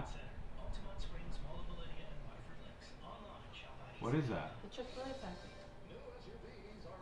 What do you mean a Chick? Oh, somebody threw a Chick-fil-A packet on top of our house? I don't know what the chances are that it would actually land right there. I think it's empty, isn't it? Yeah, it's been used. Yeah. But it's still... Who threw a Chick-fil-A packet up there? It probably blew up there, right? Probably. Now I have to get on the ladder and go up there again? It was scary up there. I don't want a Chick-fil-A packet on top of the house. I'll get it after the show. I don't think it was there yesterday. Okay, I'll get it after the show. Keep an eye out for anything else like this. Also... Oh, yeah? Oh, really? Maybe that's just... Oh. Okay, see you later. Yeah, damn Chick-fil-A sauce thrown at the house? What the hell what are we talking about here? Back on a roof?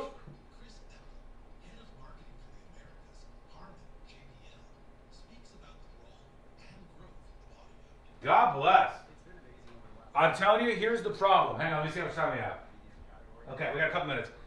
The problem is now on top of our roof there is a Chick-fil-A sauce packet that is open. I don't like that. That's trash and that's gross.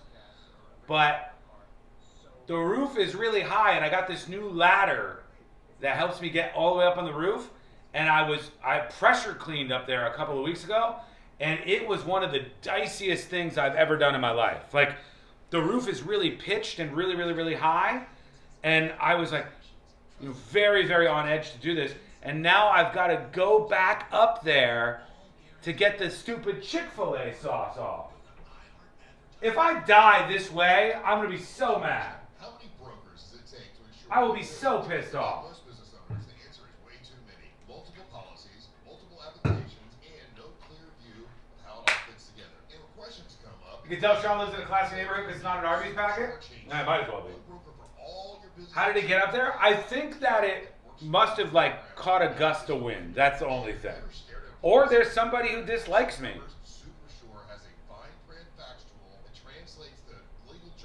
Throw some pizza on your roof? No! Hose it off?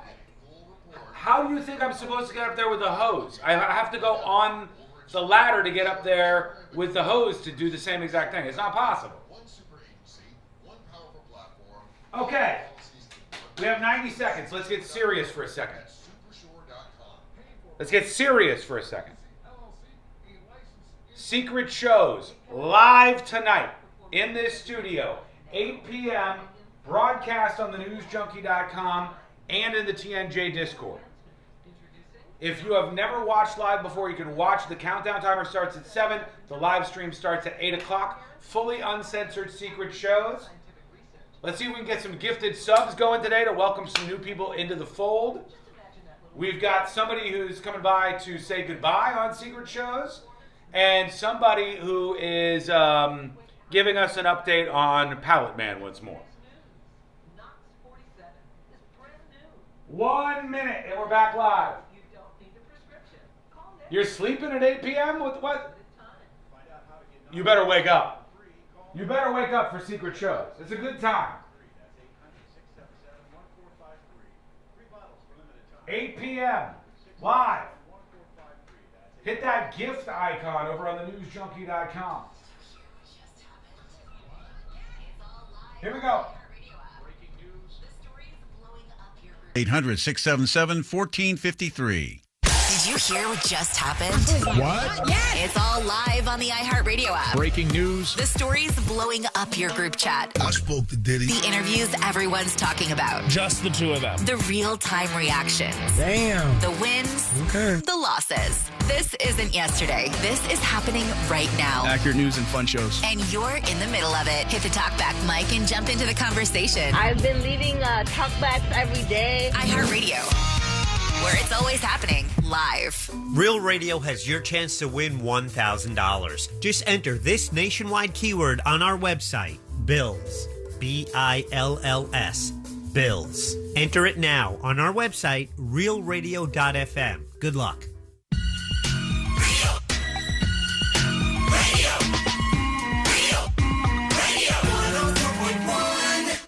Because the newspapers don't come with cliff notes or potentially offensive accents.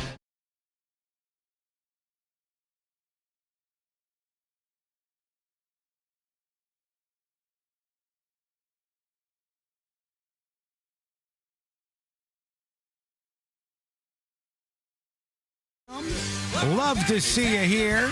Learn more about the show over on the website, which is at thenewsjunkie.com. We'll get into dispatches and emails in just a second. There is no shot that this is true. There's no way that this is true here. But they're saying that it is. There's a blind item from one of these websites where they tease things that are about to happen in the news. And this particular one is called Crazy Days and Nights. This guy has been sued and won countless times, right? Countless times this guy has been sued and has won. And countless times he's been right about the blind items that he has teased. And this one, if it's real, will cause some big drama. All right, here it is. This is a blind item that they just revealed on this website. It says, It will happen late at night on a Friday. Now, I'll stop there because late at night on a Friday is one of these things where that's where they dump news, C-Lane. You know as well as I do. This is where they put news that they want like everybody to because nobody's paying attention. There's a less investigative journalism done on a Saturday or Sunday. Bingo. You're not paying any attention at all. It's late Friday night. Celebrities can die late Friday night, and you won't remember by Monday. It won't happen. It will happen late at night on a Friday, this says. The word is it will be Memorial Day weekend. So it's even more of an area where you would stuff news that you don't want to see. Late at night on a Friday, Memorial Day weekend, the madam/procurer will be pardoned and released from jail. Whoa. The deal is that she will leave the country and go into hiding.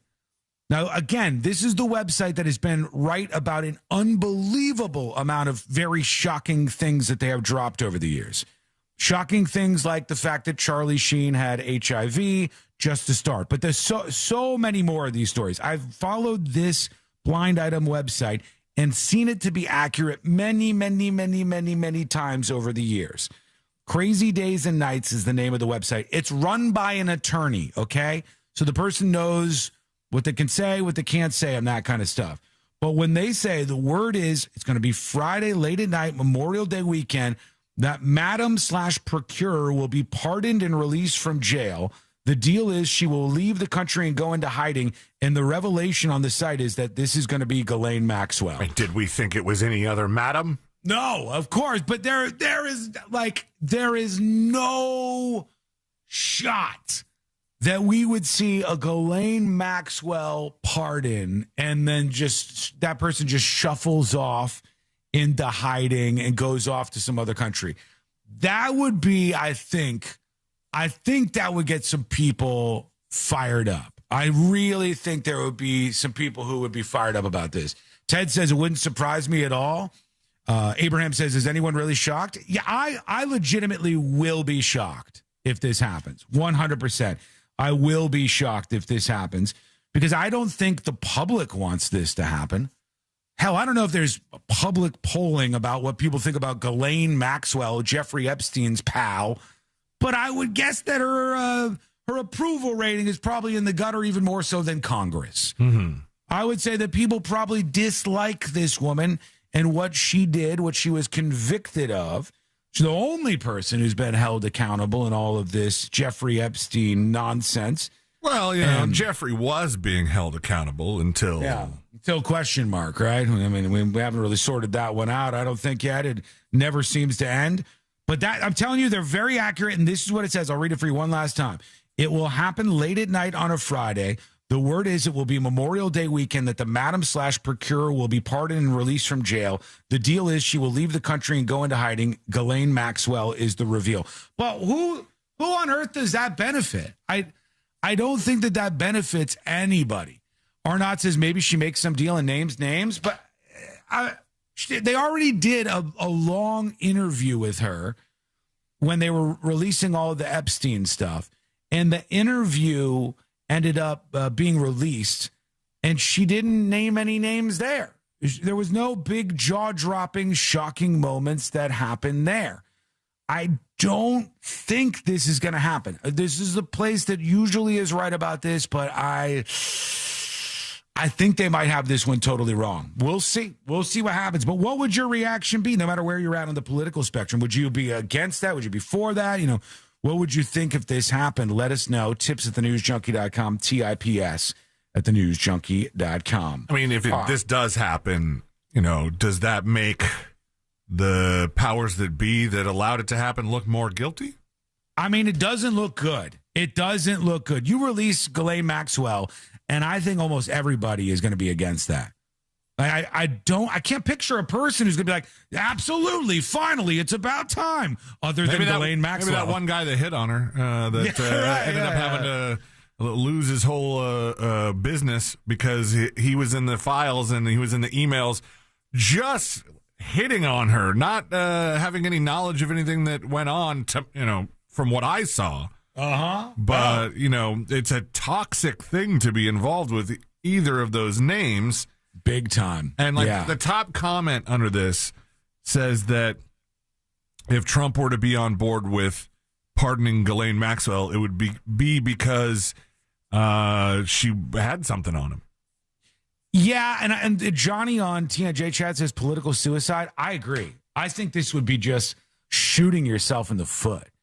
I don't think there's any shot, but it would be mega interesting if that did happen. I think it would blow things up big. It would have to be him, right? He would have to be the one that signs the pardon. Big time. It would have to be Trump who would do it, and I don't see that happening in the slightest. I think if anything, he's done with all that stuff. He wants to move past all that. He doesn't think he can end the conversation and debate around any of these Epstein things.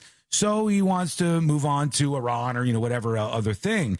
And I don't think Trump would benefit. I don't think Republicans would benefit. I don't think anybody would benefit by doing this. What do you think? What do you think is more would shock you more if you woke up Memorial Day weekend and read that Ghislaine Maxwell had been pardoned and released from prison, or she had been found hanging in her cell? Both would be wild. Both of those would be. But if she was pardoned, I would be absolutely, my jaw would be on the floor. If she was pardoned, if that actually happened. But we even have a date. They're saying Memorial Day weekend. This is one of the most specific blind items I think I've ever seen. Friday night, in the middle of the night, Memorial Day weekend, Ghislaine Maxwell released with the deal that she's going to another country and disappearing.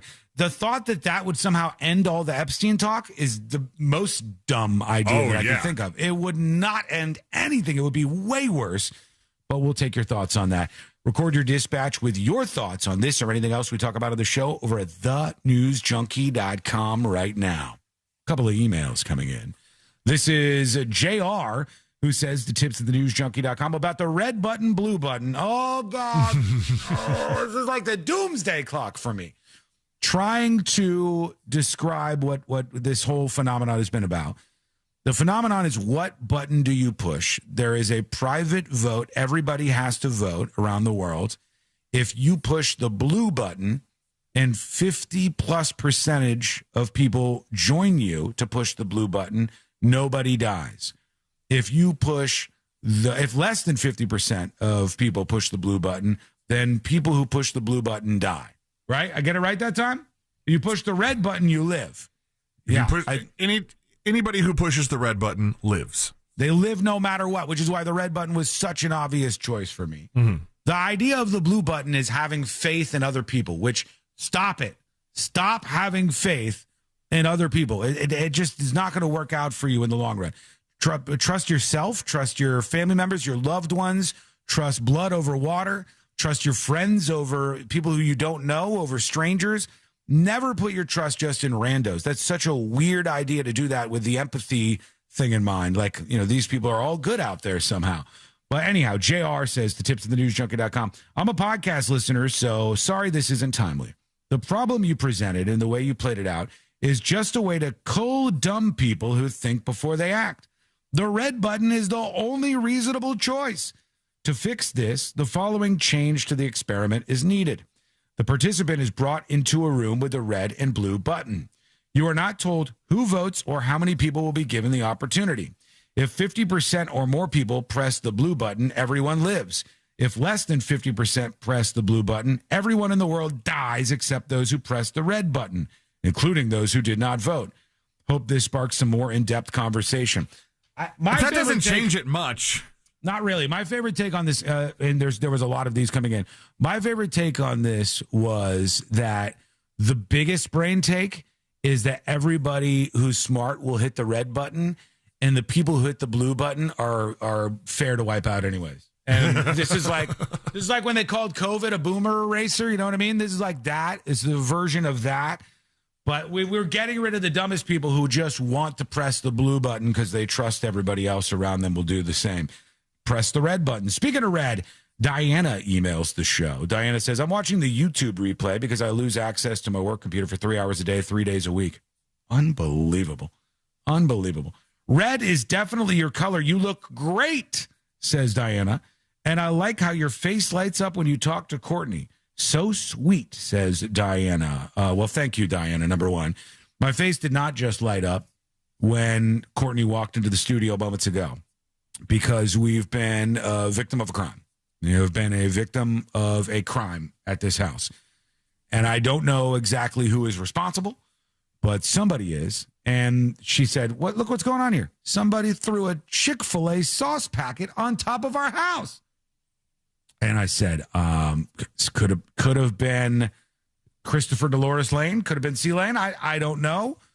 Could have been Josh Fowler. I don't know. I don't know who did this, but it's on top of the roof of the house right now. You might call it a hate crime. I think I could call it a hate crime. And now I have to get up on top of the big ladder to get up there. And last time I did that, I legitimately thought the end was nigh. I thought I was done for. But otherwise, I love seeing Courtney at the door for sure. Dortney, as they call her on the stream. Anonymous emails the show and says, good afternoon, Sean. I know you and C-Lane like the THC drinks, and I did hear you mention something about it recently. Yeah, they're good to end your night on, just a little bit here and there. Mm-hmm. So I wanted to tell you, my husband and I tried these two last night. Anonymous, you and your husband are crazy. Why? Absolutely crazy. She shares a photo of the ones that they tried out. She said, I had the 50 milligram berry flavored one, and it was delicious. I wasn't a fan of my husband's 60 milligram cherry lime, but he loved it. We got it from a liquor store nearby. I love the show, Wiggle, Wiggle, Pop, Pop. 50? I think I'd take 5 or something. Wait, was this the one that looks like a liquor bottle where you just do shots of it, though?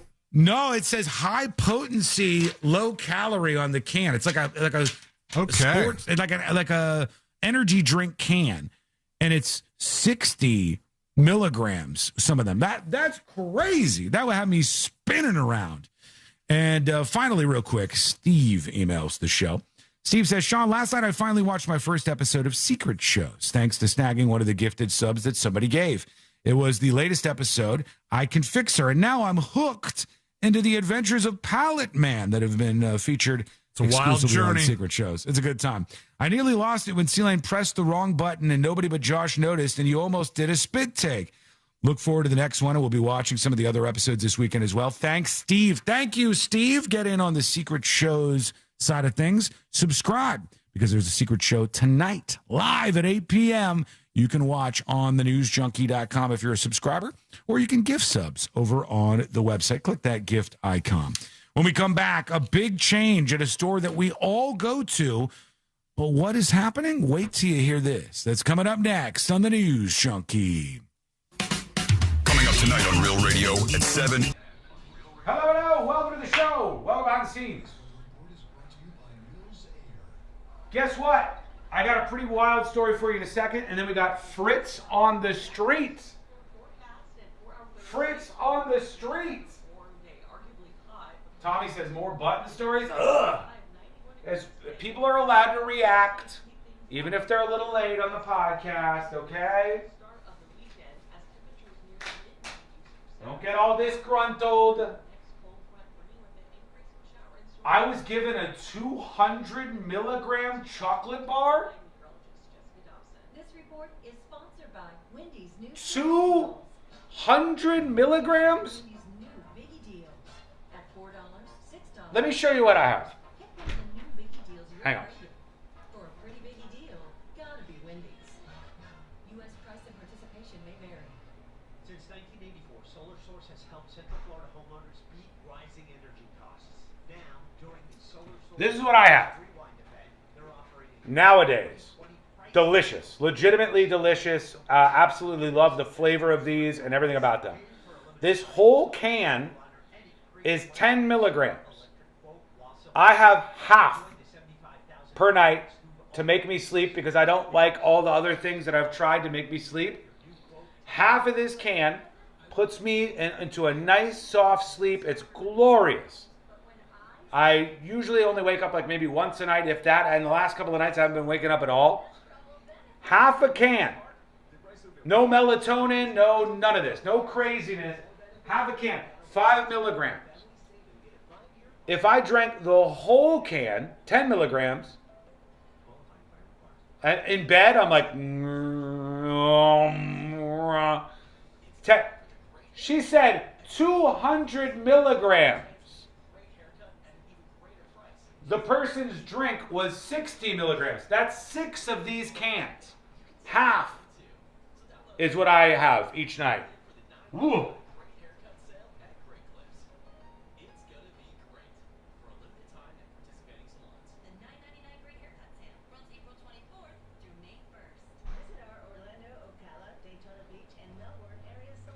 You people are wild.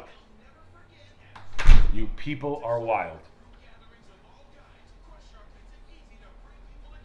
I'll have a 10 milligram chocolate before bed, but if I forget, I don't miss it. Sleep pretty well no matter what. Must be nice, Vicky. I think of all the problems people tell me about. Like, I struggle with this, I struggle with that. The number one that I get is people sleeping. People struggle with sleeping. People just think that everybody ends their night and just goes into a slumber and there you go. But a lot of people struggle with sleeping.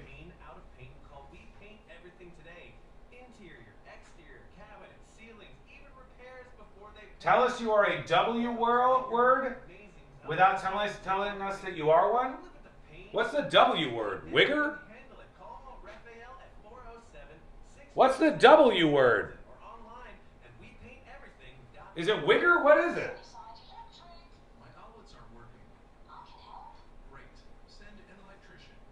I've never heard the W word in my life. Tell us you're a P word. I know what the P word is pussy. I know that one. What's the W word?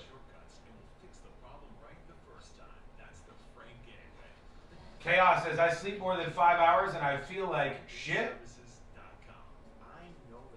Wiener? It can't be wiener. Ain't nobody censoring the word wiener. Who's censoring the word wiener? 90 seconds.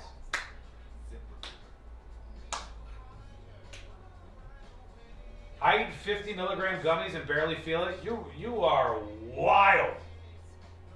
The W word is white. White. Don't call me the W word.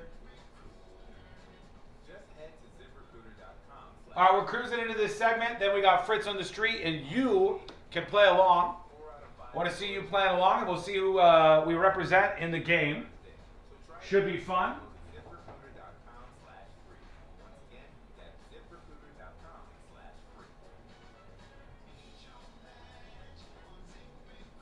All right, here we go. And that's ZipRecruiter.com/free. Need your match on ZipRecruiter. Try it free. Contractors and homeowners, installing a metal roof? Don't leave money on the table. Register your Tri-County Metals Factory Direct Rebate for up to $500 back at TriCountyMetals.com. This portion of the News Junkie is brought to you by that mortgage guy, Don. Don't miss the boat. Compare your quote with that mortgage guy, Don.com. Real Radio is on Facebook at Real Radio 1041. Sponsored by the law offices of Anajar and Levine Accident Attorneys. Call the law offices of Anajar and Levine at 1-800-747-FREE. That's 1-800-747-3733.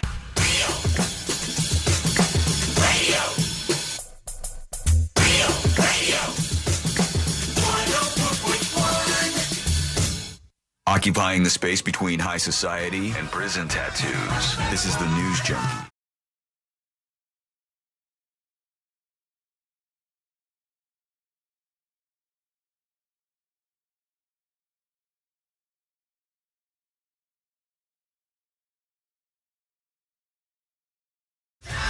$8 p.m. Eastern. And you can watch live on the website. If you're not available, don't worry. They post for you to watch on demand every single Friday at 5 p.m. so you can watch the latest uncensored secret show as you please over at thenewsjunkie.com. This is not good for the youth out there. I'll give you a pretty stunning factoid here in just a moment, and then we'll get into more of your reactions, your dispatches, all of that good stuff. But I know that Celan has said, I think, that Jackson does watch some YouTube, but he's on like kiddie YouTube. He's on the, we had to delete regular YouTube for him because of some of the stuff that was just coming up naturally in the whatever algorithm is driving some of the things. So it's so weird, isn't it? Isn't it weird that those things even exist, that you have to like make sure people don't make weird videos that your kid ends up seeing? Well, like it would start with regular like kid stuff where he was trying to get videos of Paw Patrol or the Super Kitties or whatever he likes to watch on there, and then the next recommended thing and the next recommended thing. Yeah, they get weirder and weirder. They do these videos where they'll take the same sound effect and do it high pitched and do it low pitched and do it high pitched and low pitched, and it's the most annoying thing.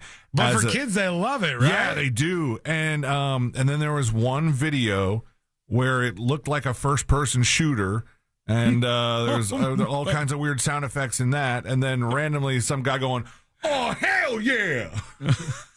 This is what your kid was watching? I'm like, what is going on? All right, let me read to you a little bit of this report, because this is just crazy to consider, and a lot of you will have no idea that this is happening right now. All right, this is a story from Gizmodo, the technology website, and they say if you were a preschooler watching YouTube in 2017, perhaps you were having holes drilled in your still developing brain by those Elsa Gate era videos, where shocking things happen to knockoff versions of Disney characters, kind of like what Celan was talking about there a bit. Almost a decade has passed now, and YouTube has become an even more unsettling place on the whole. But from the sound of it, those same kids, now today's tweens and teens, have only upped their dosage of content thanks to devices and policies that enable content consumption at school. Here we go. A Wall Street Journal report from Wednesday of this week about YouTube consumption on what are supposed to be educational devices included a jaw-dropping fact.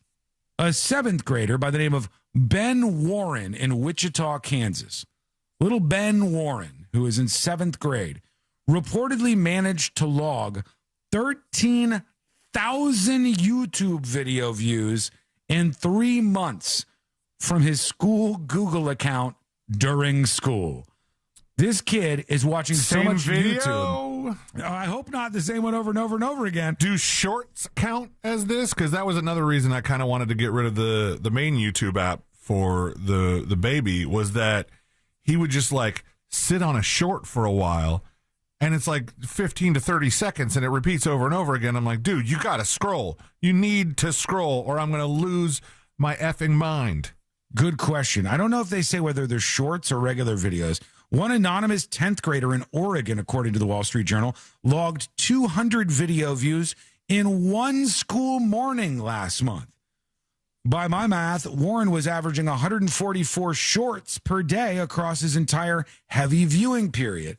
Another student in Oregon watched 240 minutes. That's 4 hours of YouTube in one day. The kids are just glued to YouTube, I guess. And that one student had been placed in an addiction treatment program at Boston Children's Hospital because of his YouTube addiction. Which, I mean, parents, what do we think about that? The kid is on YouTube for 4 hours in a day. Do you put him in an addiction treatment program? Or am I crazy here? Do you just tell him no more YouTube? Yeah.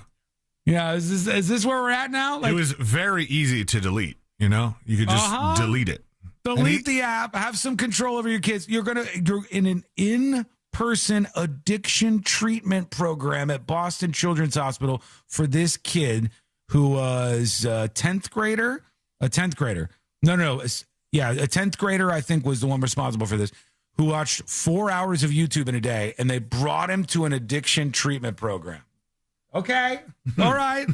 I mean, like, what? Do we not parent anymore? We just say now it's an addiction treatment program. That's what we're doing. For the record, Warren probably hasn't been attentively sitting through long-form videos like Mr. Beast, if that's what you're imagining. According to the Wall Street Journal, he had been using a school iPad to endlessly swipe TikTok style on YouTube Shorts. Yeah, that's frequently ingesting headshot glorifying content about Fortnite, a game he wasn't even allowed to play. So they go on and on and on. This is after, mind you, we had that whole lawsuit where Google and YouTube and I think Facebook lost. They lost in this lawsuit against this young woman who said that she was addicted to the harmful products that they put out. And a jury awarded her $3 million. But now we have kids that are on these, their school-issued iPads, which I don't even know why they can access YouTube on the school-issued iPad. They should be locked down. They should have Apple device management or whatever to keep them from downloading that. And I mean, unless there's some reason why the school wants YouTube to be on there, if there's an educational purpose, but it seems like that's kind of a big loophole for them if they're logging 13,000 views in 3 months. Yeah, it seems like it would be easy just to say, okay, nothing from the domain YouTube, none of the YouTube app stuff. Boom, easy thing. And then any of the kids out there just have the parents. I would imagine that their parents would be watching what they're doing. At least that's what I would hope it was happening there. Ex-swimmer says 4 hours. Isn't this show 4 hours a day? LOL. Do I need detox? I wouldn't think so. Although it is called the News Junkie on that account, maybe you would consider it for a second. But it's just crazy to me how all this is shaping up with kids. And so much of it now is like the schools need to do this, or the state needs to jump in, or the companies need to pay millions of dollars to the kids. All of this from parents seems to be completely outsourced. It seems to be completely outsourced. Just crazy to see. All right, let us know what you think about that. Send a dispatch over at thenewsjunkie.com. All right, here is a couple of dispatches here about the airplane guy, the guy who had the meltdown of the airplane. Here's Tree Climber. All right, hello. I don't think that the airplane man should be punished. No? I think he did a good thing, opening that door. I don't know if I would open the door, but I would want somebody to do it, not kick it down and be all aggressive, but just open it and then get that slide, and we can all slide down and get off that thing. All right, that I'd like. It'd be more fun if we have to slide down instead of go back to the terminal. That's my opinion. This is Kate. This is louder. Hopefully you can hear me. A little bit. You're still whispery, but I can hear you a little bit louder there, Kate. Thank you for that. She says the guy who had the freak out on the airplane, who's definitely going to get in trouble, shouldn't get in trouble at all. And here's one more. This is, let's see here. Here is Joseph with a dispatch for us. I say for all the people who are in jail for capital punishment and waiting for the death penalty, they ought to put them on an airplane, handcuff them, and send them to Iran. Fight for our country. If you make it, you make it. If you're not, you're not. Goodbye and good luck. All right. Thank you. Thank you for that strange idea, Joseph. Appreciate that. Well, we got more of your dispatches and emails coming in, and I appreciate you for them. Keep sending those along here over on the website. Big thanks, by the way. We've got gifted subs flowing in from the unforgivable gifter, the man who keeps coming at it, Sun State John, donating, in this case, 12 gifted subs. What a sweet man. You can claim yours right now. You can get ready for, there was somebody before that, too. Shoot, somebody else. Cyclonus with 5 gifted subs as well. Both of you, appreciate that so much. I will put this up on the scoreboard or the leaderboard so everybody can see who's given the most. That's much, much appreciated. But those are available for you to claim right now before secret shows tonight at 8 p.m. over on thenewsjunkie.com. Get those gifted subs while you can. Let me just take a peek real quick before we get set up for Fritz on the Street. Let me just see. We got 14 gifted subs available right now from Sun State John and Cyclonus. Will not last long. No, grab those. They're usually gone within like a matter of seconds or a minute or so. So go get them right now before secret shows tonight. We're back in just a moment. Fritz on the Street. If you want us to play for you, now's the time to get our attention. Not by throwing a Chick-fil-A sauce packet on top of the roof of my house, but hopefully from just sitting in chat and trying to get us to fight for you in Fritz on the Street. And we'll do that. Fritz on the Street is coming up next on the News Junkie.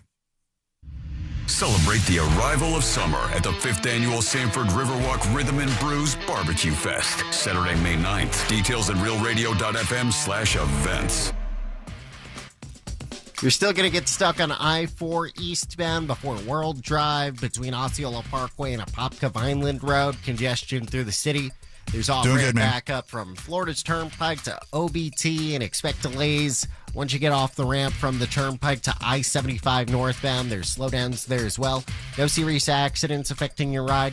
See traffic troubles? Call the Valvoline Instant Oil Change Traffic Tip Line at 866-676-8477. From the Traffic Center, I'm James Birmingham. Hello, hello. Research, education, and support at Crohn'sColitis.Foundation.org. If you want to buy or sell your home quickly, call Nick Lee. Download a free home buyer's guide at thenicklygroup.com. Fritz on the Street is next. Fritz on the Street. Oh, shoot. Hang on. Hang on. We got this. First one is going to be Cyclonus with 5. Thank you, Cyclonus, for the 5 gifted subs. There you go. There. Cyclonus with the 5 gifted subs. Thank you. And Sun State John with another dozen. What a guy. Look. The man just keeps them flowing. He just keeps them flowing.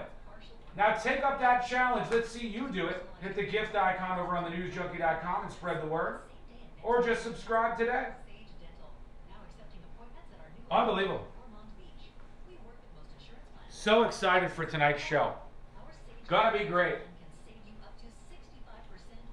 Sean, pick me and I'll come get that sauce packet off the roof. That is tempting. That is very tempting, actually. I'm going to pick Dispatch Dan. Not for that reason, but just because.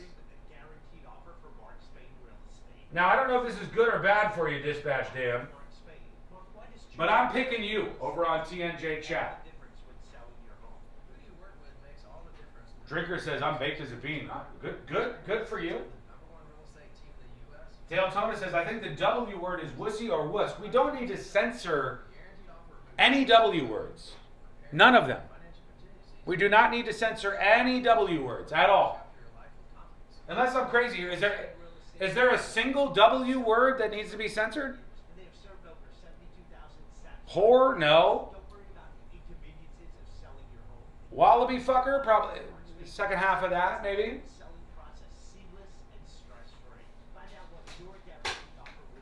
W words aren't even offensive enough to censor.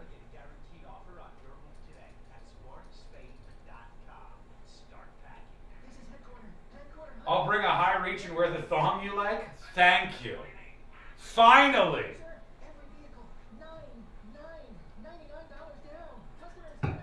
Finally.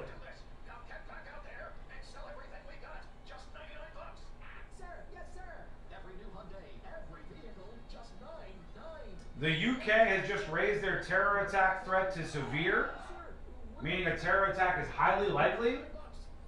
Yikes. Wigga? No, you don't have to censor that. It's ridiculous. Wiener doesn't need to be censored. Whoop? No. No, I don't actually think there are things that you need to censor with a W.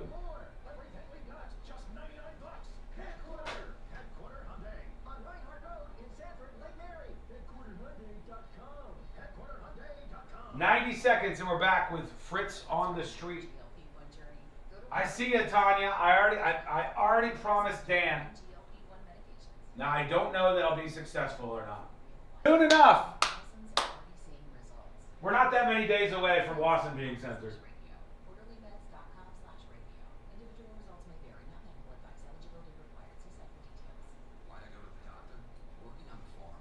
I bet $10K on C-Lane. Can Don pick me? He's the best chance of a win. I would be offended by that if it wasn't just inarguably true. It just is. Yeah, he's got the best shot at doing this today. Well, let's see how it goes. Here we go.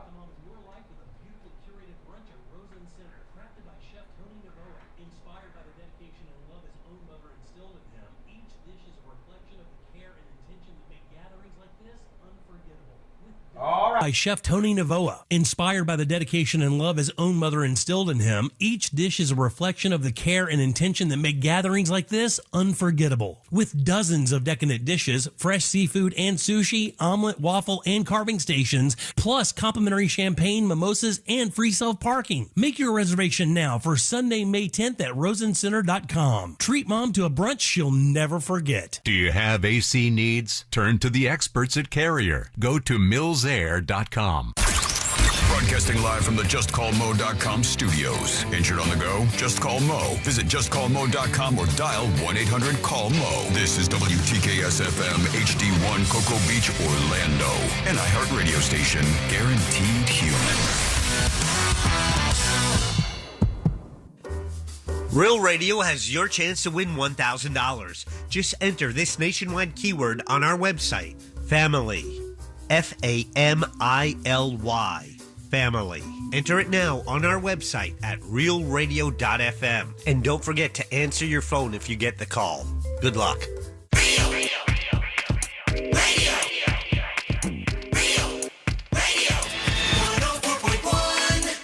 Because the newspapers don't come with cliff notes or potentially offensive accents.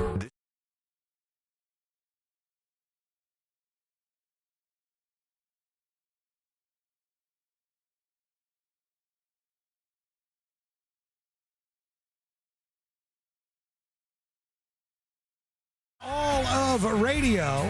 We're going to play along, and you can play along with us here in just a moment on the show. Learn more about what's happening at the News Junkie by going to the website, which is thenewsjunkie.com. Everybody's locked in and set up. We're ready to do Fritz on the Street.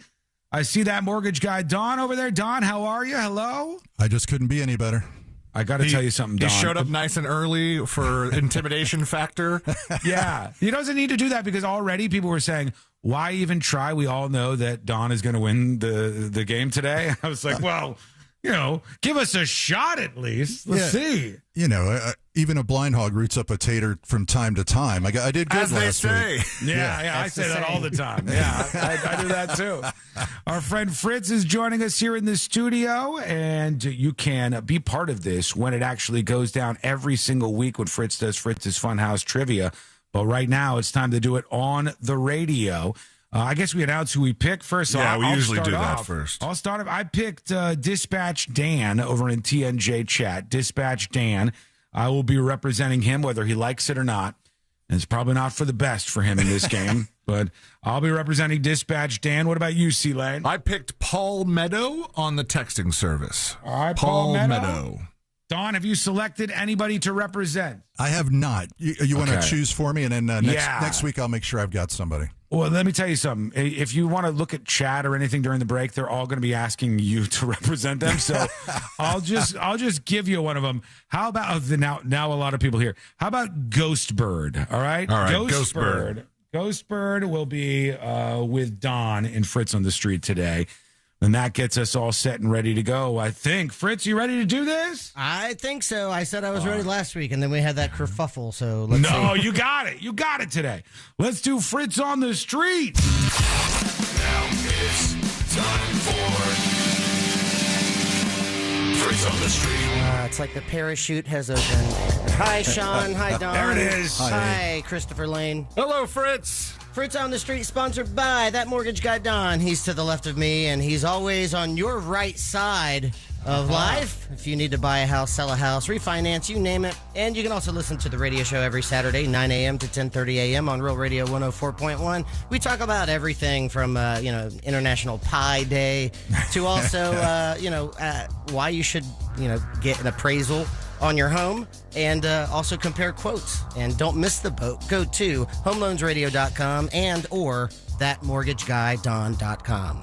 Don't miss the boat. Compare your quote with thatmortgageguydon.com. I love it. In first place, I'm Fritz on the Street with 107 points, Mr. Christopher Lane. All right. In second place with 95 points, Mr. Don. And in third place with, I don't know your last name. Unfazed. Mr. Don is unfazed. And in third place with 77 points, Mr. Sean Wasson. So 107, 95, 77. I ask 8 questions, 4 current event questions and 4 general knowledge trivia questions to patrons of the bar, Cavos Bar and Kitchen, each Tuesday night after Fritz's Funhouse Trivia in Thornton Park. That's downtown Orlando, Florida. And I got 9 participants. They have all answered to the best of their ability. Everything has been edited. You have to chime in for that bonus point and guess how many out of 8 got it right. Sounds All good. right. I think we're all set. I'm ready. Question number 1, without further ado. Last week, which Major League Baseball organization fired most of its coaching staff? Sean. New York Yankees. New York Yankees is incorrect. C-Lane. C-Lane. Houston Astros. That is also incorrect. I have no clue. Let's say Atlanta. That would be the Boston Red Sox. I should have known it. C-Lane, you are in first place. Let's start with you. Out of 8 answers, how many do you think said Boston? I'm going to go 3. 3. I'll go 2. 2 for Sean. I'll take the over. 4. And 4 for Don. Question number 1 with answers of 2, 3, and 4. Ding, ding, ding, ding, ding, ding. Someone's picking up their 2 points. Who knows baseball? Last week, which Major League Baseball organization fired most of its coaching staff? Oh, I should know this. The Red Sox. I hope it's the Cubs. The White Sox. The Red Sox. Guardians. Red Sox. The Orioles. That would be 3, so C-Lane is picking up 2 points on that one. Sean and Don with your guess of 2 and 4, picking up 1 point each. I'll take it. Question 2 now. What American group released the landmark 1966 album Pet Sounds? C-Lane. C-Lane. The Beach Boys. The Beach Boys is correct. C-Lane, Good out album. of 8 Nice answers, how many do you think said the Beach Boys? I will go 6. 6. I'll take 7. 7 for Sean. Well, I'll go 5. And 5 for Don. You know, you can also pick the same number, just to clarify. Thank you. Question 2. I didn't know if you didn't know. I wasn't sure. Question 2 with answers of 5, 6, and 7. Ding, ding, ding, ding, ding, ding. Somebody knows their classic hits. What American group released the landmark 1966 album Pet Sounds? The Beach Boys. The Beach Boys. Beach Boys. The Beach Boys. Let's go Tom Petty. The Beach Boys. Beach Boys. Beach Boys. That would be 7. Sean is picking up 2 points. Yes. And C-Lane with a guess of 6, picking up 1 point. Question 3 now, with 6 questions remaining. On Tuesday, which member of the royal family addressed both... C-Lane. C-Lane. King Charles? King Charles is correct. Full question, which member of the royal family addressed both chambers of Congress? C-Lane, out of 8 answers, how many do you think said King Charles? 8. 8. 6. 6 for Sean. 7. And 7 for Don. Question 3 with answers of 6, 7, and 8. Let's see who knows. On Tuesday, which member of the royal family addressed both chambers of Congress? Prince William. Prince Andrew. King Charles. Oh, King Charles. Prince Andrew. King Charles. King Charles. King Charles. That would be 5. So Sean with a guess of 6, picking up 1 point. Question 4 is up next. That's the Prince halfway. Andrew. Come on, guys. Several said Prince Andrew, too. Hasn't he been banished from, all of Everything, society? yeah. No, nobody likes that guy. He's not allowed to breathe anymore. Question 4 is the halfway point. After question 4, I will tell you who is leading so far on the day. Question 4 goes like this. Which president ended U.S. participation in the Vietnam War? Don. Nixon. Nixon is correct. Don, out of 8 answers, how many do you think said Richard Nixon? 5. 5. 4. 4 for C-Lane. 3. A couple people probably said Prince Andrew did And it. 3 for Sean. Question 4 with answers of 3, 4, and 5. Ding, ding, ding, ding, ding, ding. Someone knows their tricky dicky. Who is it? Uh-oh. Is it playing? Where is Not it? yet. No. Maybe it's over here. Maybe it's over here. Which president There it ended is. U.S. participation in the Vietnam War? Lyndon B. Johnson. Pass. Was it Nixon? Nixon. I got Kennedy. Lyndon B. Johnson. Jimmy Carter. Nixon. That would be 3. So Sean is picking up 2 points on that one. And Sealand with a guess of 4, picking up 1 point. That means with 4 down and 4 remaining in first place, we have a tie, 6 points each. Sealane / Palmetto and Sean / Dispatch Dan in third place with 2 points. Don / Ghostbird. Moving on now to question 5 with 4 remaining. Recently, which oil-producing nation announced plans to leave OPEC? Don. The UAE. That is correct. United Arab Emirates. Here he is comes. correct. Here he comes. Don, out of 8 answers, how many do you think said the United Arab Emirates or UAE? 3. 3. 2. 2 for Sealane. 3. And 3 for Sean. Question 5 with answers of 2 and 3. Everything all right, Sealane? Yeah. That's doing mayhem. Oh, gotcha. Here we go. Recently, which oil-producing nation announced plans to leave OPEC? Saudi Arabia. Iran. Iran. Iran? Can I pass? Man, I'm not good with these questions. Saudi Arabia. Saudi Arabia. Wow. That would be 0. Goose egg. The often rare goose egg. No points awarded. 3 questions now remain. Question 6. Which ape's name means, quote, man of the forest, unquote? Sean. Chimpanzee? That is incorrect. Which ape's name means man of the forest? I can't even really name that many apes. Sealing gorilla. That is incorrect. Don. Orangutan. That is correct. Wow. Come on. Thanks for weeding out the wrong answers for me, guys. I appreciate it. Yeah, the first half was so loaded with like soft questions, and then the second half is UAE and orangutan. Damn. Don, out of 8 answers, how many do you think said orangutan? Man, I'm going to go 1. 1. 3. 3 for Sean. 2. And 2 for Sealane. Question 6 with answers of 1, 2, and 3. Who knows they're monkeys? Which ape's name means, quote, man of the forest, unquote? Tarzan.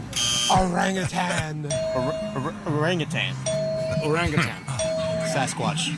Godzilla. Orangutan. Orangutan.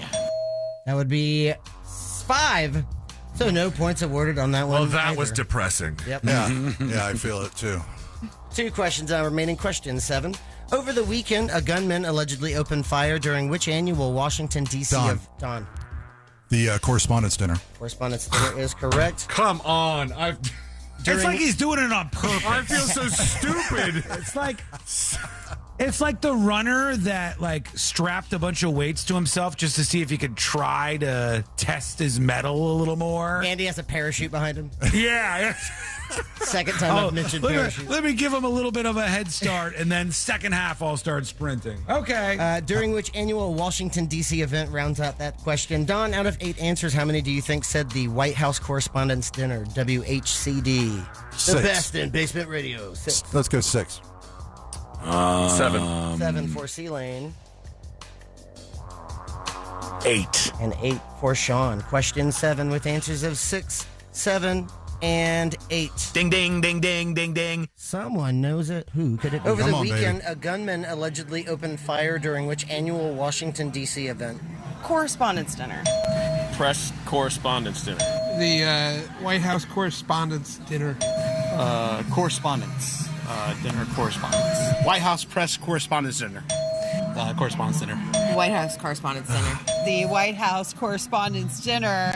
Everybody. That would be 8. So Sean is picking up 2 points. And Sealane with a guess of 7, picking up 1 point. 1 question remaining now. But before we do, let's take a look at the leaderboard in first place with 8 points. Sean / Dispatch Dan In second place with 7 points, C-Lane / Paul Meadow. And in third place with 5 points, Don / Ghost Bird. So 8, 7, and 5. Question 8 goes like this. What is the capital of Indonesia? C-Lane. C-Lane. Jakarta? That is correct. Whoa.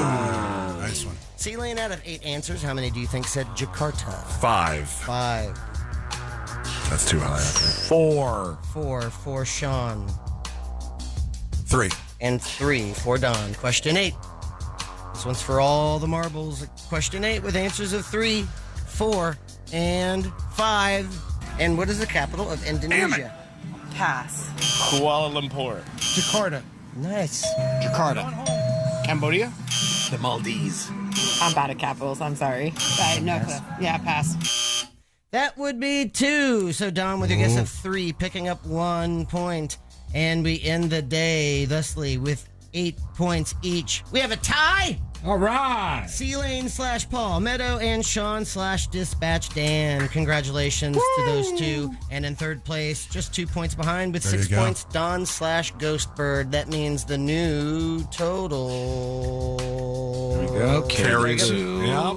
In first place and still leading on Fritz on the Street with 115 points, Christopher Lane. In second place with 101 points. You broke 100, Don, that mortgage guy, Don. And in third place with Guy breaks 100 points, on his second week. Sean Wasson, and that is Fritz on the Street. Thank you, Fritz. There he goes. Look, he came, he saw, he conquered Fritz with Fritz on the Street once more. And our I also winners. notarized something for Jack Bradshaw. So look at this man. Your work is done.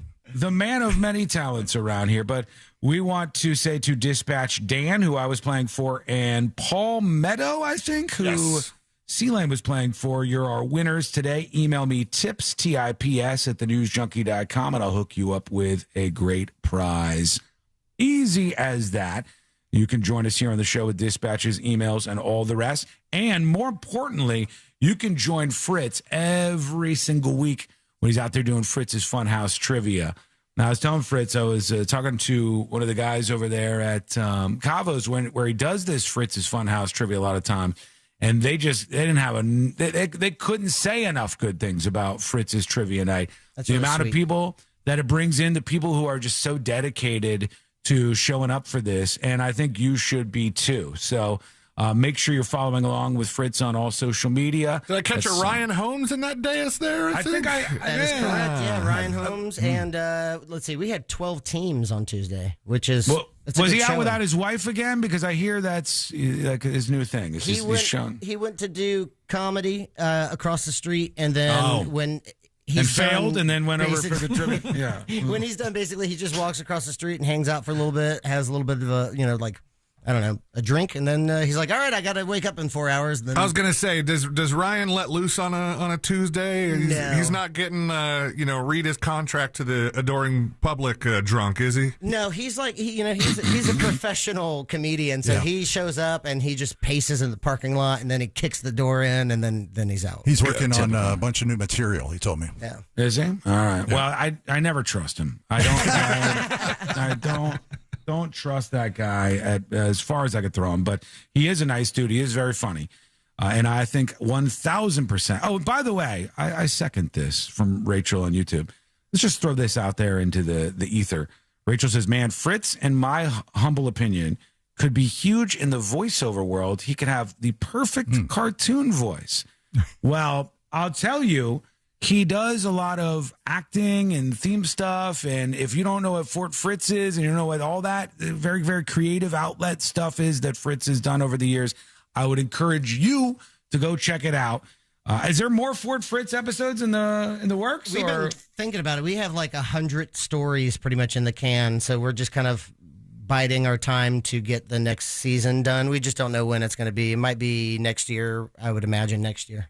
Perfect amount to take that and then somebody like option it, turn it into something, turn it into like a series. Or there's a lot of stuff that can happen with that. All right. We love you, Fritz. We appreciate you. There he goes. Fritz on the Street. Don, you want to hang out with us for a bit here? Sure, if you want me to. I've got a little time. All right, All we'll right. see. We'll see what's going on with Dawn in just a moment. We got a lot more stories to get into. I got the story about the store that we all go to that is changing everything. What's happening? That's coming up next on the News Junkie. Real radio is the Jim Colbert Show.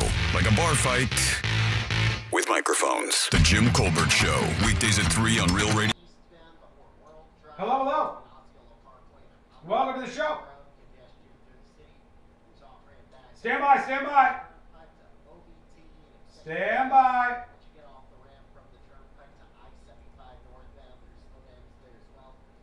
Wait.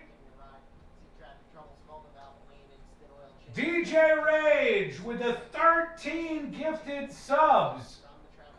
Absolutely wild.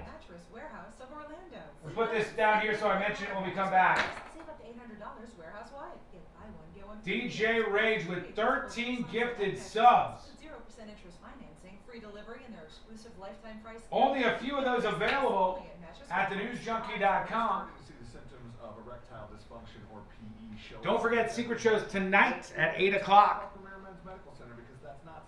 As soon as I mention those DJ Rage subs that are available, those are going to be gone in like 5 seconds. So now's your opportunity to get ahead of them. Just in case you don't know, if you go to thenewsjunkie.com, setting up an account takes like 2 seconds. And I'm not going to email you or do any of that kind of stuff. But if you do have an account and you're logged in, you can very easily just click claim on a gifted sub from somebody as generous as DJ Rage or Sunstate John or Cyclonus, and you will be on board for tonight. You'll also get access to the ad-free live stream, right? Available for those of you who are signed in with an active Secret Show subscription at thenewsjunkie.com. You'll see that up top. I'll bring my earbuds and listen at the bowling alley. Nice. Right there, same day. They're offering a free consultation, and I suggest you take it, but you've got to call now. 407-722. 2 seconds, I'm too busy. I understand. I understand. But it is a very quick process. Or online at premiermensmedical.com. Facing an injury is tough, but choosing the right attorney shouldn't be. We're going to chat with Dawn for just a bit when we come back. And we'll push ourselves into jury duty and the power hour of the show. Tomorrow, some surprises on the way. Going to be a good time. Maya says, how can we get the daily podcast ad-free? I don't know. That was something I was going to ask for as part of a negotiation thing, but since I haven't been talking to iHeart in weeks, I don't know if I think any of that's going to happen. So there's your answer. TNJ chat is mostly ad-free? Yeah. Well, you mean the podcast over there? You know, it does seem to have less somehow. I don't know. It shouldn't. But when you hit exclamation point podcast and listen for points over on TNJ chat, it does seem like it has less commercials. I don't know why.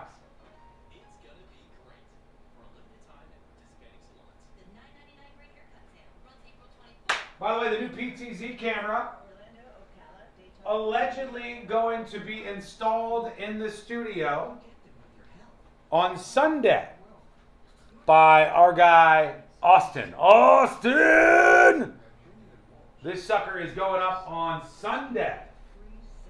And honestly, when this thing is installed up here for the couch shot, the two main cameras will be of such a quality, and then I'll tune them in and I'll tune the video settings in, that we should be talking about like absolutely very high-end broadcast, professional Netflix quality style production for Secret Show. So that's what your gifted subs and your subscriptions go to, just so you know. Thank you.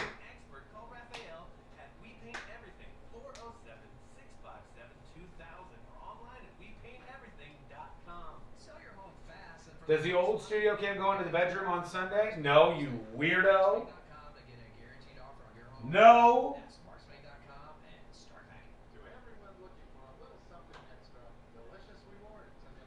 There's a story that I do not believe making the rounds right now saying Walmart is axing self-checkout. I happen to have a personal belief that none of these stores are ever going to axe self-checkout. None of them. There might be other stores that pop up and say we do things differently. We're all human-based and we don't have self-checkout or like AI to check people out. We want to make sure you're still talking to somebody because older people like that and that will work to bring in customers. But I don't think anybody's rolling back self-checkout. Walmart needs to bring back 24 hours. Are they not open for 24 hours anymore?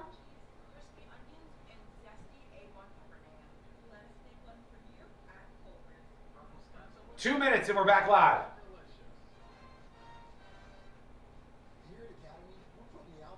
I heard about that, but like last year, you didn't hear about this last year. This is just coming out today. Walmart's reaction to some recent issues is that they are showing self-checkout machines at the door at additional super centers as the retail giant's automation experiment continues to unravel. Unravel? Sure, now that I'm faster than their cashiers, true. I mean, I don't mind it, actually. I might be in the minority there. Do you guys mind? Let's ask it this way. Do you actually like self-checkout? Yes or no? Just admit it. Do you actually like the ability to self-checkout? You don't have to chit-chat with somebody. They're not examining your groceries. Not looking at your underwear. And I go, oh my God. I prefer it anywhere except Costco. Hard agree. Costco is the only place with a bad self-checkout. Because there's so many people with so many big carts trying to squeeze in that little area of the self-checkouts at Costco. And then people always have stuff that they can't scan right. It's a nightmare. But otherwise, I like it.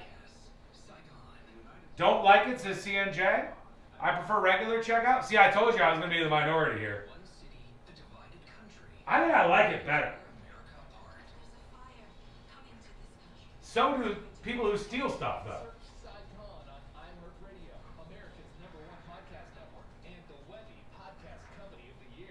All right, here we go. Coming back. And it's going to burn out everything. Search Saigon on iHeartRadio, America's #1 podcast network, and the Webby Podcast Company of the Year. Do you have AC needs? Turn to the experts at Carrier. Go to millsair.com.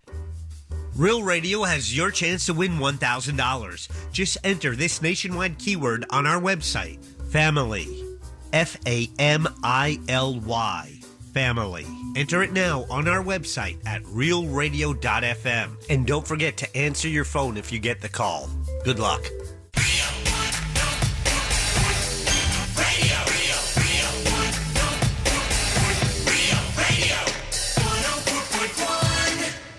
Helping to spread awareness, or whatever the new buzz term is, for not actually doing it.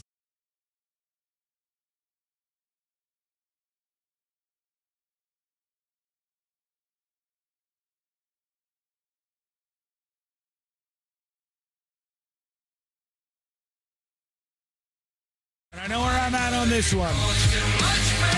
Generally speaking, on this show, I'm like, I know what people are thinking. I know what take will be the most popular take. I know who the audience is. I know the demographics of this audience.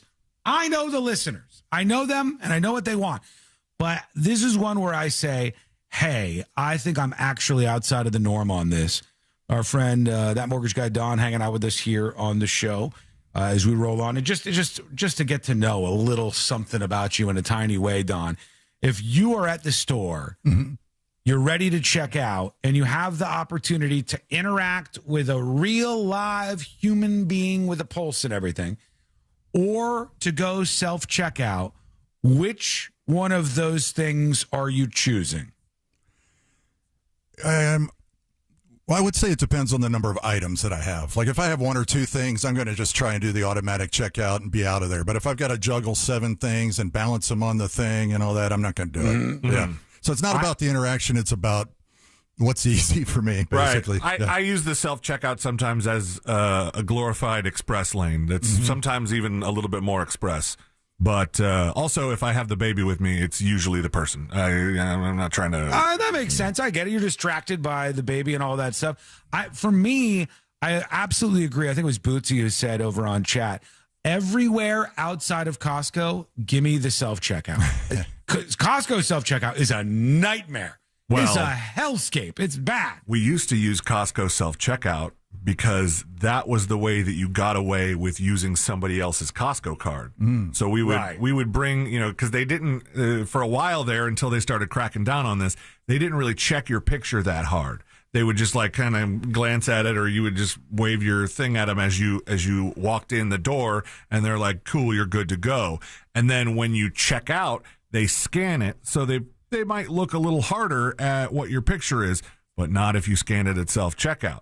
I mean, I think I'm in the minority on this. But when I look at this and I think about those decisions, I'll get into the story about this in a moment. All I think about is I love so much more just putting my stuff up there. Nobody's judging what I'm buying.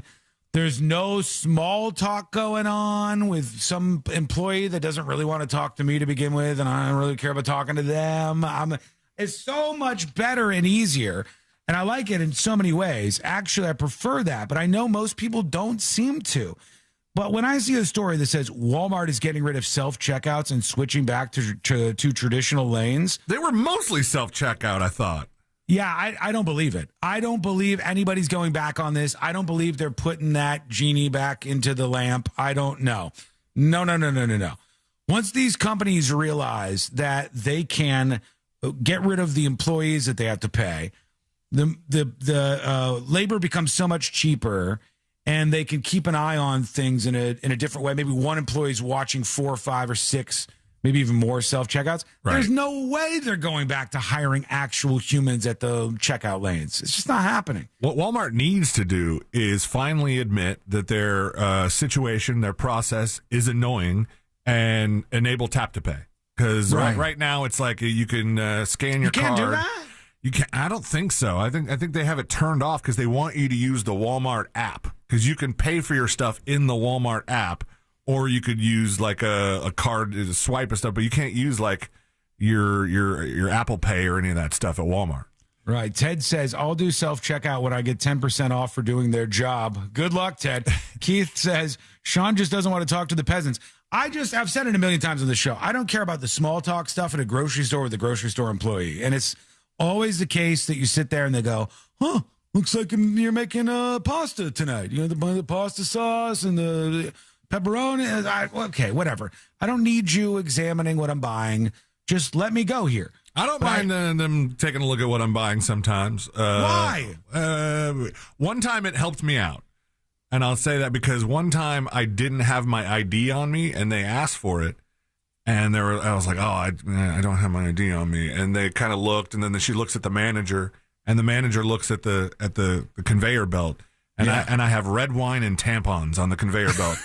And the manager was like, "Yeah, he needs this. I think we need to let him through with this. We trust him." It's even better than the self checkout at Walmart is I do Walmart delivery. Then you don't even have to go there; it just shows up at your house. Yeah, but do they jack up the cost of whatever you bought by like a bunch of different delivery fees and stuff? I figured out it cost me maybe $5 or $10 more, and it means I don't go to Walmart. That's not bad. That's not bad, actually. It's kind of it's kind of worth it. It's a convenience tax. Right. Yeah, that's not bad if you can make that make sense. Then you don't have to go into the crowds of people. Let's be honest. Walmart is, although it's good people watching, it is great people watching. It's not like sometimes I go in there, I'm like, oh please, I need to get done with this as fast as I possibly can. They have some good cheap T-shirts there at Walmart. I'll tell you that. Is that a Walmart T-shirt? This is not. No, I got this for Christmas, but there's a couple others that. What is this missing kids T-shirt? No, it's a cassette tape, man. Oh, have you seen me a cassette tape? Is this about the state of affairs in the music industry? Sure, yes. It's exactly. I knew what you were going to talk about going into this. What? You knew what? What was I going to talk about? Your music thing. Your music sucks now take. That's not my take, really. I'm just saying that. Well, it kind of is my take. I did it. I broke him. The current onslaught of artists that we have seems to be kind of soft right now. I don't know that we have like the best of the bunch musicians popping out right now. And it seems like one of those back in my day type things, probably because it is. But I saw not that long ago somebody was rattling off a year. They said this year was a great year for music, and they said Prince put this out, and this was out, and this album was out, and this went down, and this went down. And I go, what do we got right now? And every generation, all people who look at it right now are like, yeah, I don't know. I don't know if this is the best that we have for everybody. I think it seem a little soft. Are you into anybody in particular? Is there new music that you're into right now, Don? I can't think of anybody. No, not really. So you listen to all older stuff, like stuff that's from like the 90s, 2000s, whatever. I mean, I listen to new stuff. There's a cool thing on Spotify I like, which is like every Friday, it's like New Artist Friday, and you can just put it on and listen to it in the background, and you hear some cool stuff. But I'm not really like, on top of anybody new as a big feature artist. So many of them that will pop out right now will be famous for like 3 weeks. Mm-hmm. And then recycled right through to the next person unbelievably fast. It feels so like the process of somebody being famous and then disappearing has never been, I don't think, as quick as it is now. Anyhow, we'll take your feedback and all the rest of that stuff. Our friend Don is going to help you out when it's time for you to get a new home and you want to make sure you get a great deal on your mortgage. It's in his name, that mortgage guy, Don. It's on his birth certificate, I believe. Trademarked. It's trademarked. Is it trademarked? Yep. Trademarked, for God's sake. This is the guy. Is now a good time to buy a house, Don? Yes, absolutely. Yeah, the rates are at near 3-year lows. It's a great time. There's a lot of inventory, a lot of houses on the market, so it's a fantastic time, and I can tell because we're super duper busy. Nice. That's good. Yeah, I think a lot of people right now are unsure of like doing some of these things, and they go, I should try this on my own. I can tell you from experience, don't. You'll absolutely make a decision where afterwards somebody like Don will tell you, well, if you would have called me, you could have saved money, you could have got more opportunities, you could have got better rates. That's the deal. That's why there's so many people right now in chat saying like, Jill, Don is amazing with mortgages. This is how he's going to help you out. So how can people learn more if they're just a little curious, or how can they figure out how to get a great mortgage deal with you right now? Well, I'll tell you, you can follow me on Instagram at that mortgage guy Don, and we've got up there 300 and on my webpage at that mortgage guy Don, over 340 episodes of the radio show where I do questions and answers about mortgages. Damn. I mean, it might not sound like a lot, but when you only do one every Saturday, 340 is a long stretch. It is, yeah. And so a lot of people go on there. I have people that first-time homebuyers that tell me they listened to the podcast for a year before they called and started to look into getting their first. That is research. First home. Yeah. So if you're it's the biggest purchase of their lives, for right? sure, typically, yeah. That's why number one, you want to do some research. You want to listen to that mortgage guy Don, and then number two, because it's the biggest purchase of your life for most people, you want to make sure You've probably never done this before. I never had done it before when I got a house. You want to make sure somebody who has done it a lot of times, right, like Don, is along for the ride. So mortgageguyDon.com. Make sure you check him out. I have a quick question, just pure curiosity about the radio show. All right. Has Fritz ever had to hit the dump button on you? Fritz has never had to hit the dump button on me. However, MJ is a different story. Yes. How many times? How many times with MJ? I don't want to get in hot Double water digits? with MJ. More than one, let's say that. Right. She gets rolling. She's got a little bit of dyslexia, so sometimes she'll say things that are twisted, and you can see Fritz's hand just goes over and hovers over the dump button when she gets it. I meant to say fun sucker. Yeah. Sometimes it happens. It happens every show out there. It's a lot of fun. Even sweet professional Miss Amy Caulfield had to had to be the recipient of a dumb button very recently. Oh, yeah. It happens to everybody. Yeah. So make sure you're checking them out. That Mortgage Guy Don, thatmortgageguyDon.com. Don, thanks for hanging out with us today. Of course, man. Thanks for having me on. I appreciate it. There he goes. We're going to take a quick break. When we come back, jury duty on the way. Big updates on stories we have been following on the show. And that is coming up next on the News Junkie. AI is great at math. We're great at bad decisions. Real Radio 104.1, guaranteed human. This is Doug Gottlieb. Here's what's trending from the iHeart Sports Network. Presented by iHeartAdvertising.com. The Pistons held off. Hello. Welcome to the show. Welcome behind the scenes. Jury duty coming up next.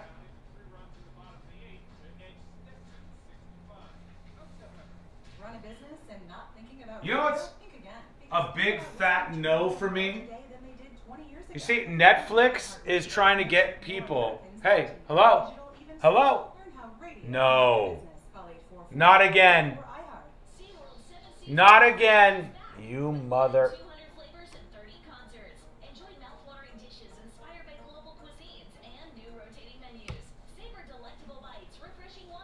Stand by. Stand by.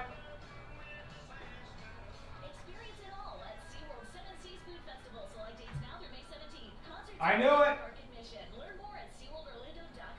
That's it. That's it. Enough is enough.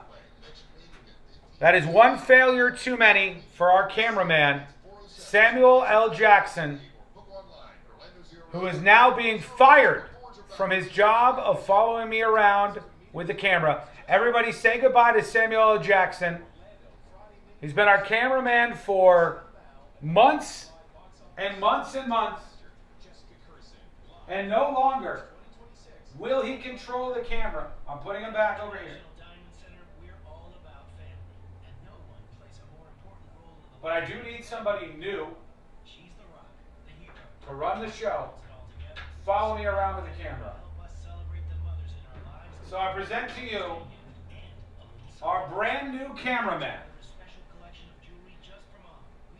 I think you're going to like him. Our new cameraman who will do a great job and not be fired, Banana Man. Banana Man is our new cameraman. He comes highly recommended. I'll put him right there on his perch. See if he... Huh? Yeah. Okay, all right, good so far. All right, oh. Okay. All right. See, he's on his toes. Hello? Ew, no. That's the worst one. What? You don't like Banana Man? He makes me uncomfortable. Don't look at him. What, this? This makes you uncomfortable? Why?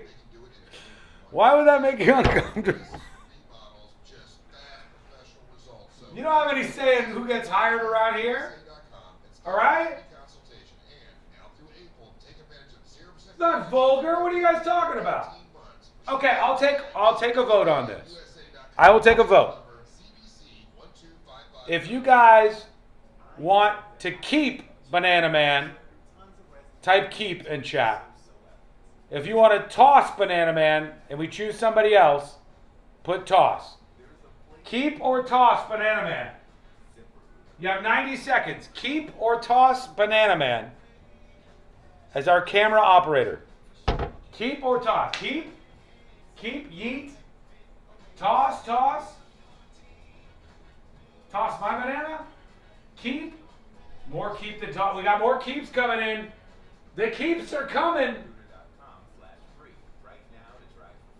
We're going with keep. We're keeping Banana Man. Sorry. Welcome to your new cameraman. The legendary Banana Man. Banana Man. Banana Man. All right, hang tight. We are coming back live on the show right now.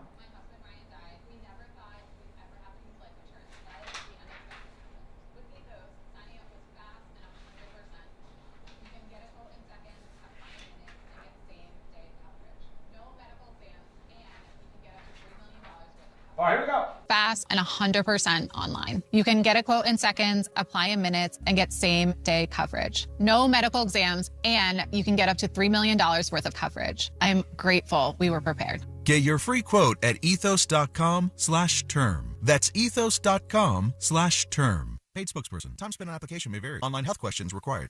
Ready to upgrade to the perfect sleep setup? Let Mattress Firm's sleep experts guide you to the perfect bed at the Memorial Day sale. Top brands, ideal comfort, score unbeatable deals on both. Mattress Firm. They make sleep easy. It's a crime to pay more than a dime. One dime down at RC Hill Mitsubishi in DeLand. Just go to rchill.com.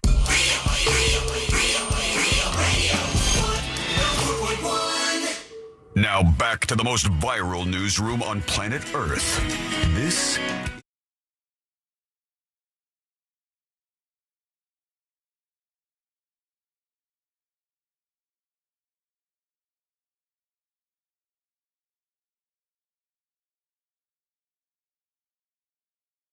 in the world's most viral newsroom.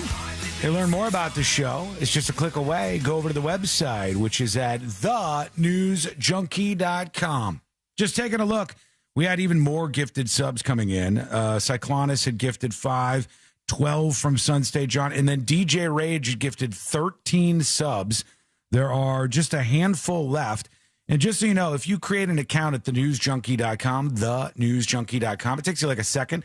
And when somebody gives subs and they're generous like that, you can claim yours for a free month of video and audio secret shows just by clicking a button. Claim now, and it's yours, just like that. So go get those remaining final subs over at thenewsjunkie.com. All right, here we go. Let's do it. There it is. Let's do jury duty. court is now in session, so put your phone down and pay attention before we call the bailiff over to whip your ass. You're now on jury duty with the News Junkie. Jury duty brought to you by the one, the only Mo DeWitt of the DeWitt Law Firm. Injured on the go? Just call Mo. 800-CALL-MO, 800-CALL-MO, or go to justcallmo.com. After an accident, pick the attorney that's going to help you out. You know they're there for you. You know that they're going to be by your side. You know that they are going to lead you to the finish line in that big check.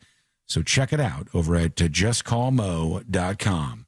This is going to be a long segment. Yeah, I just saw that. The segment timer says I got to talk for an hour. What? It was Come like on. an hour and 13 minutes or so. Come on. I can't do this. You can do it. I can't do this.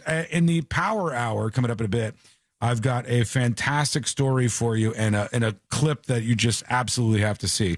But before we get to that, this is something I'd never heard of before. I didn't know that this was a big deal in any way. But I guess Ann Arbor, Michigan, decided to make a move. Let me bring this up. Ann Arbor. Okay. So Ann Arbor, Michigan, decided to make a move to remove all of their neighborhood watch signs that were throughout the area. And they said that the neighborhood watch signs sent the wrong message. As in, like, this is a dangerous neighborhood that needs watching? Know. Like, I literally never met anybody in my life that's been against neighborhood crime watch signs. They usually just mean like, hey, in this area, there's people who are keeping their eyes out there. But the story says more than 600. I don't even take them seriously. I'm like, do we? Who is the only? I could only name one person that has been a neighborhood watch. George Zimmerman. He didn't give a good name to the neighborhood watch people. Right? Yeah. Off to a bad start. I get it. I understand. That's the thing. But I have never heard of anybody being against neighborhood crime watch signs. Like, this is about a neighborhood that cares about what's going on enough to keep an eye on things happening out there. Like, is this a snitch thing? What's the resistance? I think for me, I mean, I don't care personally. I don't think I have them in my neighborhood, but I could see where somebody would go, well, my neighborhood, we don't have the signs because it makes people think that the neighborhood needs watching. See, I don't view it that way. When I see neighborhood watch signs, I actually think it's a better neighborhood. I think in my head, I go, all right, they're focused around here. They've cared enough to put up the sign at least. When I see broken windows, I think there's some bad going on. I prefer to just look around at the neighborhood and be like, is this place an S-hole, yes or no? I don't gauge it by their number of neighborhood watch signs. Yeah, this is weird. More than 600 neighborhood crime watch signs have been removed across Ann Arbor, Michigan, marking the end of a program officials say has been inactive for decades. Inactive? Isn't it just like a kind of unofficial thing that happens around your neighborhood more so than anything? Yeah. City leaders say the signs no longer reflect how public safety is handled today. They point to research showing the signage does not reduce crime and can send an unwelcoming message in neighborhoods. Bro, if you walk into a neighborhood and you see a crime watch sign and it makes you feel unwelcome, I want you to be unwelcome. Mm-hmm. Okay? If you go into a neighborhood and you see a neighborhood crime watch sign, you're like, well, this makes me feel good. Why would you ever feel unwelcome by the crime watch sign unless you were trying to commit a crime? Whoa. They don't allow crimes here?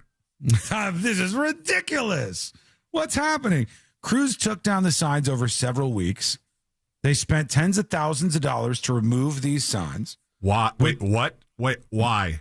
Why does it cost tens of thousands of dollars to take signs down? It took them several weeks to go around and get all 600 of them and to remove them and like cover up where they were and stuff. Why don't they just have the people who are actually part of the neighborhood watch as their final duty to just get out there with a it's so sad with a drill and like goodbye. Taps is playing in the background and come out and take the neighborhood crime watch sign, fold the flag or something. It says crews took down the signs over several weeks with the final one removed on Princeton Avenue. The city says all signs will be recycled. Oh, great. That's like we care. Recycling good, crime watch bad. What even is this? Neighborhood watch signs are expressions of exclusion.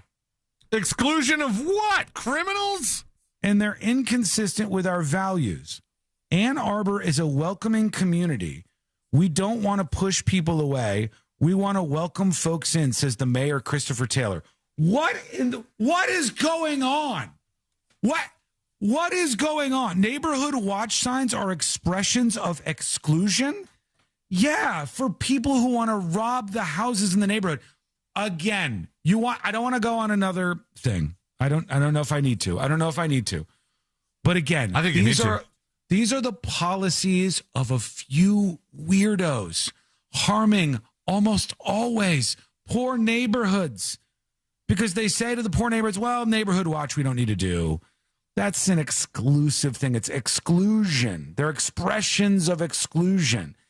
And then these people will undoubtedly retire for the day or the week or the weekend into their gated neighborhoods and subdivisions where they're free of any kind of prosecution from the decisions that they force on everybody else. That's what happens. Neighborhood watch signs are expressions of exclusion and are inconsistent with our values. Buddy, when you're against neighborhood watch or like people being against crimes and stuff, what's next? Somebody says bring back McGruff. Like McGruff would be a sign against exclusion now. Smokey the Bear? Oh, no. No, Smokey the Bear, get out of here. Be like if you had a police officer move in next door and you were like, whoa, this is not the place for you, you know? This is like even less than a cop. If you were a cop, you could go, well, police are, and you can make some argument against this, but I think most people, like, is there an idea here? Is there an unhinged idea? Unhinged idea, probably from some like, college-educated white person would be my guess. Just a guess, don't know. Just a guess, don't know. But is there some unhinged idea here that having a neighborhood watch is like an exclusively white thing to do, or it's racist against black people? Because that's kind of racist, honestly. That's kind of a racist thing to do. I mean, the fact that you said it seems a little racist. What the hell? Like, neighborhood watch is fine. Everybody, it's totally fine. Somebody says on the texting service, Ann Arbor is nice but super liberal. Is this a political sides thing? Would we think it's a liberal thing to get rid of neighborhood watch signs and call them exclusive or signs of exclusion? I don't even know that those words mean anything anymore, but if you say like political left or political right, if either one of those wants to attach themselves to being like against neighborhood watch or specifically against neighborhood watch signs, I don't think normal people give a damn about this stuff.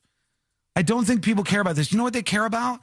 It's like $4 a gallon at the gas pump. Stuff is expensive, more expensive than it's ever been. Movie tickets, they're bragging that some of them are $50 a piece. Everything is getting more expensive, all right? Jobs are being replaced by AI in droves. There are so many legitimate things that people are mad about. To get a new home, we just talked to that mortgage guy, Don. Another reason why you want to utilize him. Because to get a new home is more expensive than it's ever been before. These are legitimate, real problems that people, especially young people, especially poor people, have to face all the time. I love the performative nonsense that some of these people are willing to engage in, that they took down 600 neighborhood crime watch signs because that's a sign of exclusion. Yikes! All right, we'll see what you think about this. Send us your dispatch over at thenewsjunkie.com. I've got this clip going mega viral. I'm going to play it for you next. It's an interesting moment. Also, a brand new feature on 2 different platforms that I think is both really dumb, no one's going to use it, and also super interesting. I'll play that for you as well. Both of those coming up next on the News Junkie. Your chance to win $1,000 in your hand is minutes away on Real Radio 104.1. Brought to you by Mills Air. From the Clausman Law Traffic Center, car crash, call Clausman Law. ClausmanLaw.com. Keep an eye out for a disabled vehicle off to the shoulder on I-4 eastbound before US 192. Other than that, you won't be running into any surprises on the major roadways slowing you down, although afternoon traffic starting to pile up in your typical areas. You're going to get stuck on I-4 and Florida's Turnpike in your usual spots. See traffic troubles, call the Valvoline Instant Oil Change Traffic Tip Line at 866-676-8477. From the Traffic Center, I'm James. Hello. Sometimes you gotta wonder when politicians do stuff, who the hell are they doing it for? Is there a single one of you who is willing to admit, like, I think neighborhood watch signs are bad? Or like racist or exclusionary or like unwelcoming? Is there a single one of you who will be like, yep? I don't think so. I think normal people do not care about this. I think no normal person ever in the history of ever cared about this.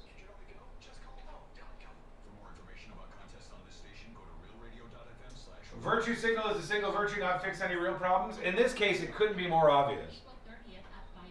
It's like, let's reduce policing in poor neighborhoods. Let's say that the neighborhood watch is unwelcoming in poor neighborhoods. Let's do all sorts of things. Let's say that we don't want these companies out there who have shoplifter problems to get any help or resolution from the police force. We're not going to keep those people in jail. Let's just say we're going to have all of these policies that are absolutely rubbish outcomes for every poor person in every poor neighborhood in America. Like, this is the way you never win another election again. Nobody cares about this. Why don't we talk about like healthcare, taxes? Why don't we talk about war even? But more importantly, just fundamental kitchen table issues like how much shit costs. Like, these are the things that move the meter, for God's sake. HOA is more of a threat? Yeah, I mean, I agree. I could hear the arguments against overpowered HOAs. Very, very dumb. Okay, I also have to show you this new feature that Amazon just launched. Magnifique. Magnifique. What do you say, Banana Man? It's magnifique. He agrees. He is creepy, though. This sounds very Parks and Rec. Leslie Knope would never. Leslie Knope was a patriot. Leslie Knope was a person worried about her community. Leslie Knope was a person who served and tried to help her fellow man. Tell me where I'm wrong. Leslie Knope was a patriot. Okay?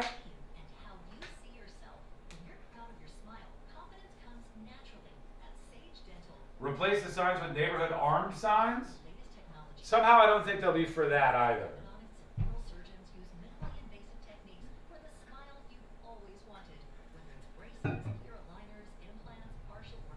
Keyword coming up.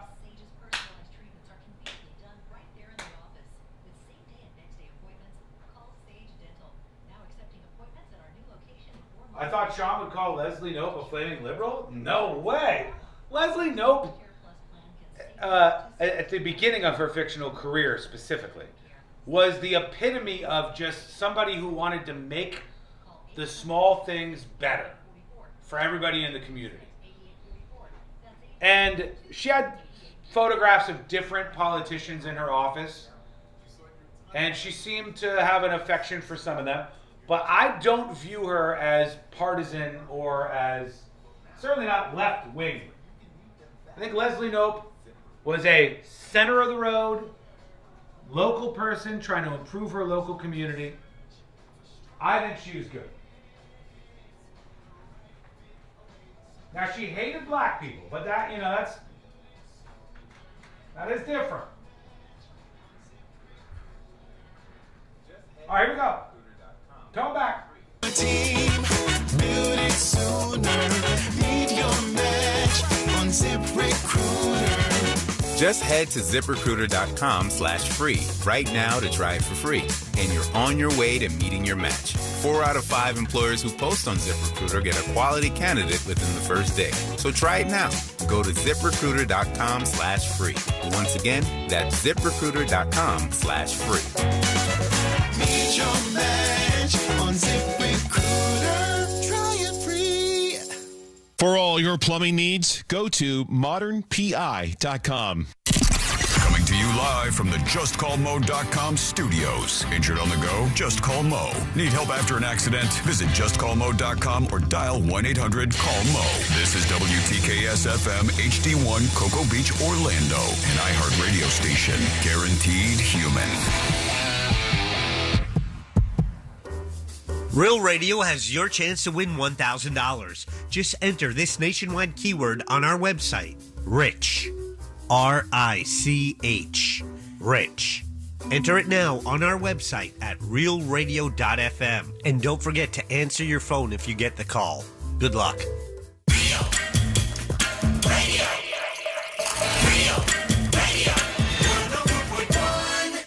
Forever hovering over life's great dump button. You're listening to the...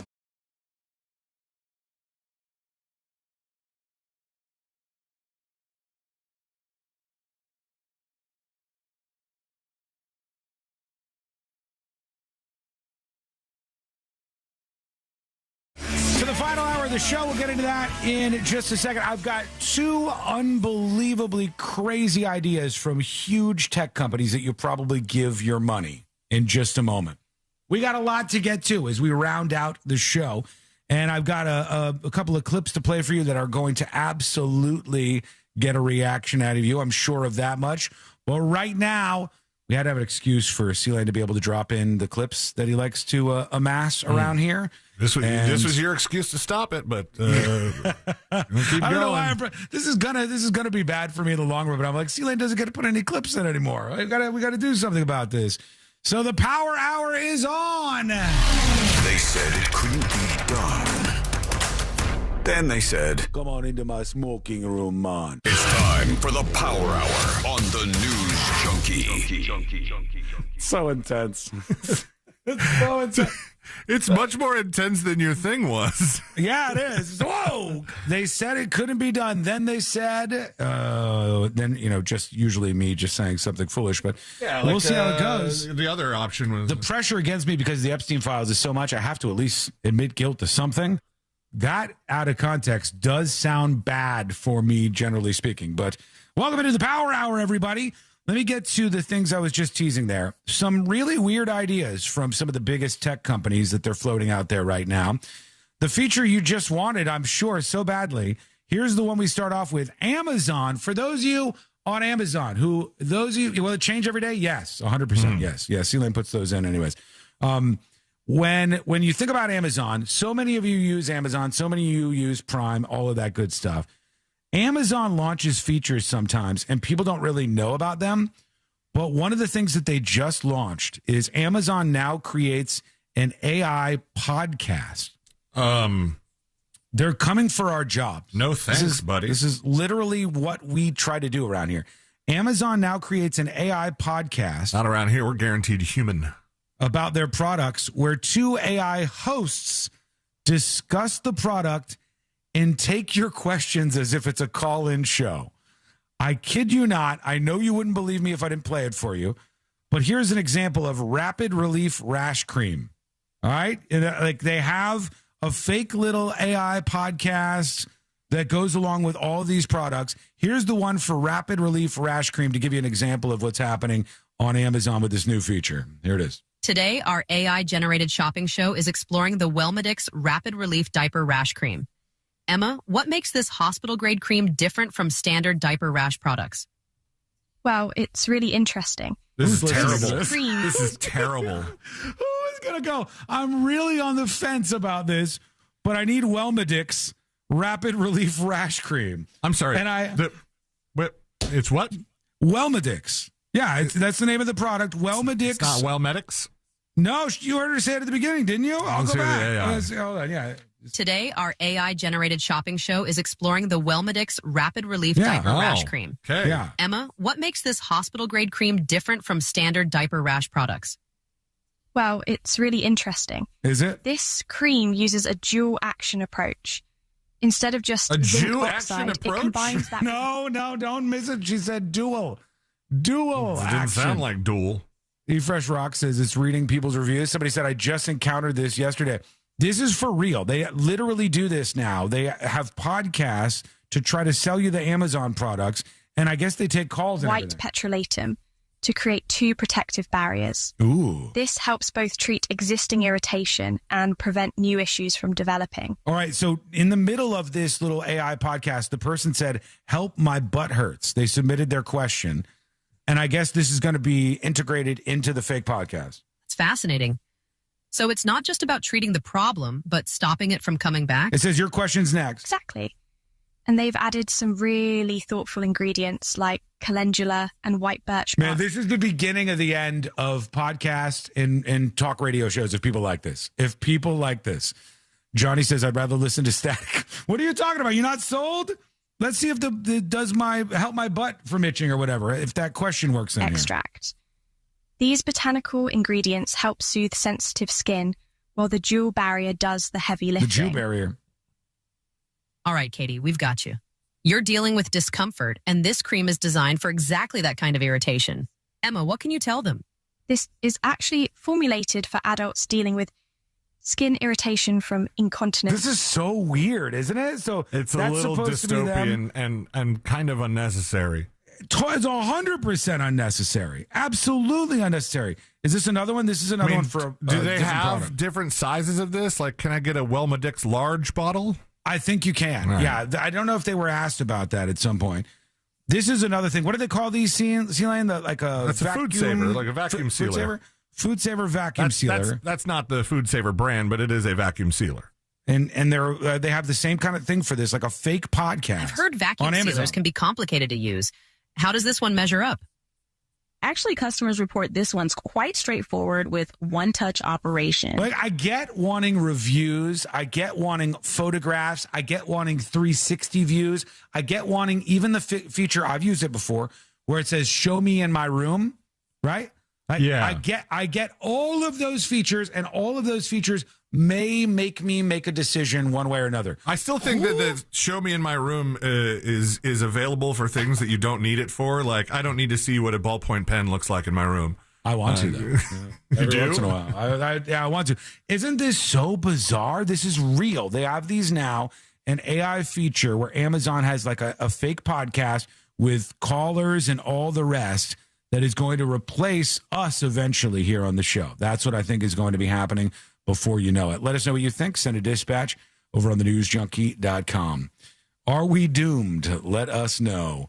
Okay, Jackie says, Sean, you're wrong about something. But the self-checkout front, I think she's talking about. Here she is. Here's Jackie. Sean, this is one time you're actually wrong. The couple Walmarts that I frequent, they're not in the best areas while I'm working, and they have already turned off all their self-checkouts and have employed a lot more people back to the regular checkout. Really? Maybe their losses are just too great versus everybody stealing versus just employing a few more people. But certain areas, yeah, they haven't eliminated self-checkout, but in the sketchy areas, they definitely are. People are probably stealing a whole bunch. And Walmart has never had tap to pay on. It's always insert your card. Yep. They've never implemented where it's just wireless or tap to pay. Okay, let's address that first. That is a weird thing. Tap to pay is just like kind of all over the place now. And it's not that they don't have the device for it. It's not that they don't have. It's just turned off. I know this because there is a particular brand of POS device that you tap to pay on that always kind of sticks out to me. They have that brand. It's the Lane 7000. I don't see a dime from any of these Lane 7000s, but I know that the Lane 7000 at 7-Eleven works with my iPhone and tap to pay, and the one at Walmart does not. All right, so that is weird. They should fix that. On your other point, I will admit I'm wrong if that's the case. And honestly, I hate to say this, but that's kind of like the only positive outcome of people stealing stuff that I've heard in a while, that they will hire people and bring back humans in these poor neighborhoods. That for those particular locations would be good. It's not just poor neighborhoods, because somebody chimed in and said their Walmart in Lake Nona has already ripped out all their self-checkouts. Really? Yeah, that's like a nicer place there. So if they're doing that and they are hiring people back, that is good. I hope that I'm wrong. I hope you're absolutely right about that. I think that's good. I don't necessarily want to go through the checkout with a person over self-checkout myself, but in the long run, especially in lower income, poverty-stricken neighborhoods, I want those jobs to stay because they're not the worst jobs. I want those jobs to stay. And I want the access to the most affordable stuff that they could possibly get on the marketplace to stay. And the way those stay is by those stores staying open. Your Targets, your Walmarts, all these places, you need them to stay open. Yucker says, Target had the same problem and had to close their self-checkout at certain times due to loss prevention. Again, I hate to say it. I hate to give any credit to people stealing stuff, but that would be a good outcome of that type of thing.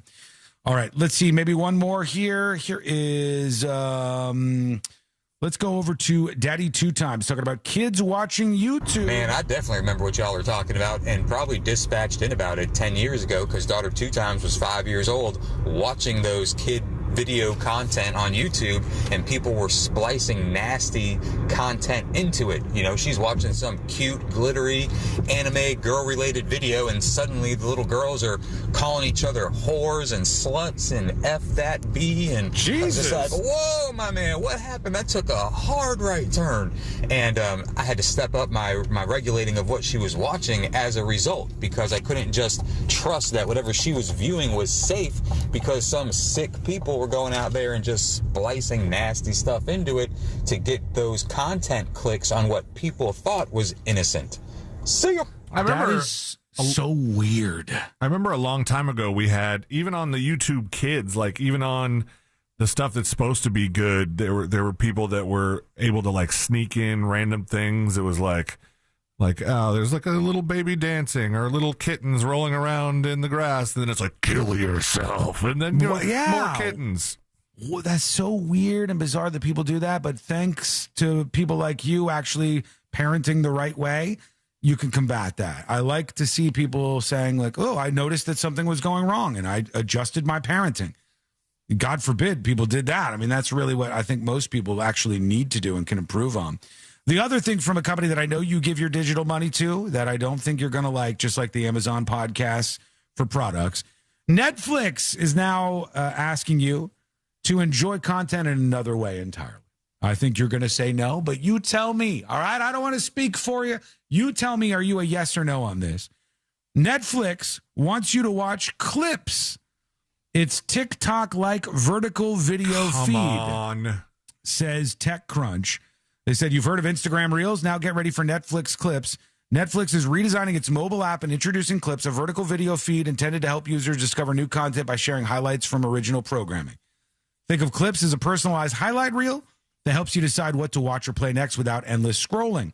You'll see short clips from series, films, and specials tailored to your taste with an easy way to go deeper than when somebody else grabs your attention.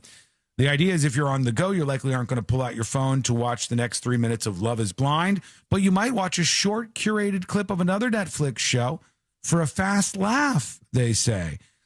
I don't think people want another feed of vertical videos and shorts. I think people, if anything, have enough of this. I think people are like, this is like when Dunder Mifflin's website wanted to be also a social network and social media and it was platform. Infiltrated by pedophiles? Yeah, of course it was. This is like when they were trying to do this. You don't need to be everything to everyone. Somebody says Disney Plus is the same thing. It's so dumb. It's like, know your lane. Go on to TikTok and all those things with the short promotions for your platform. But don't think that people are just going to sit there on Netflix scrolling another feed. And no, these are bad ideas. Bad ideas. Kind of like TNJ Chat. Not at all like TNJ Chat. Do you mean the greatest chat room in all of the land? You tried to add a social media feature to it.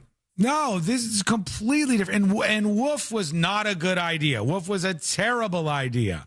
See, I thought you were going to go with the worst idea that Dunder Mifflin Saber had was having that stupid triangle tablet. Oh, yeah. That's a pretty...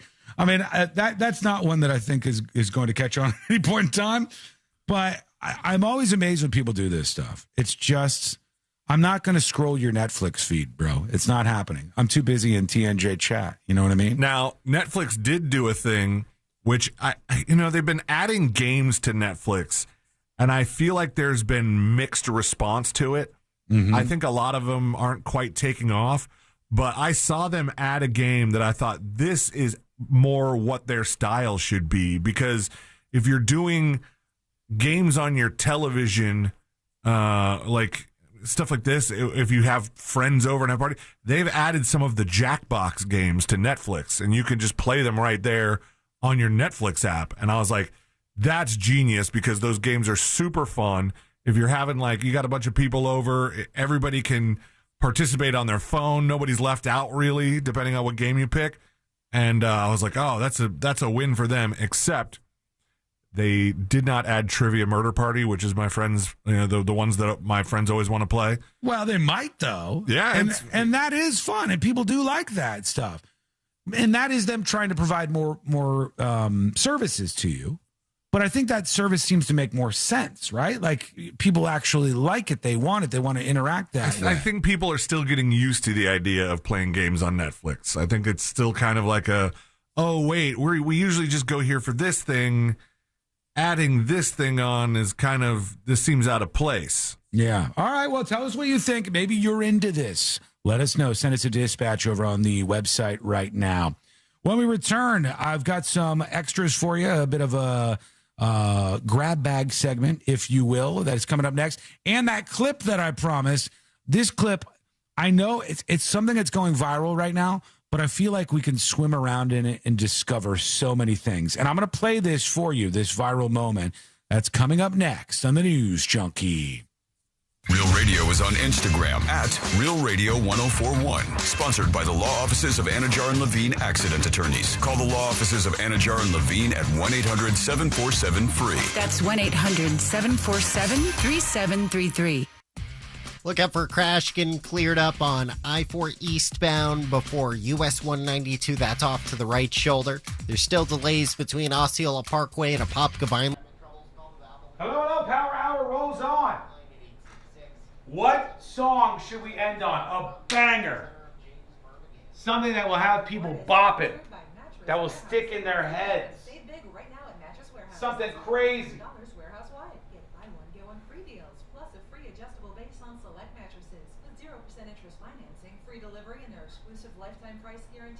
something absolutely legendary. Today say, hey, they were going for a refi. They legitimately shopped 10 to 15 lenders, and that mortgage guy Allan beat them all. That's somebody who does their shopping around. But a recent study showed that less than. Did you notice the traffic guy sounds like Fritz? I did not.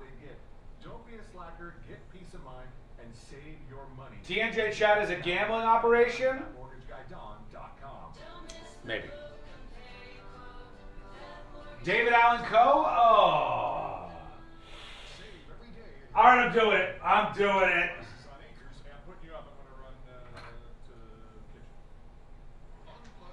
I'm doing it. David Allan Co. Not one of those songs. Third Eye Blind's a good one, though, by the way. Third Eye Blind is a good one. Can't get into my TNJ chat? You're the one who emailed me, right? Can you do me a big, fat favor? Big, fat favor, Eat Fresh Rocks. Big, fat favor. Right now, email me again with whatever your problem is, and I will fix it right after the show. I promise. W. Controversy? You'll see. You'll see.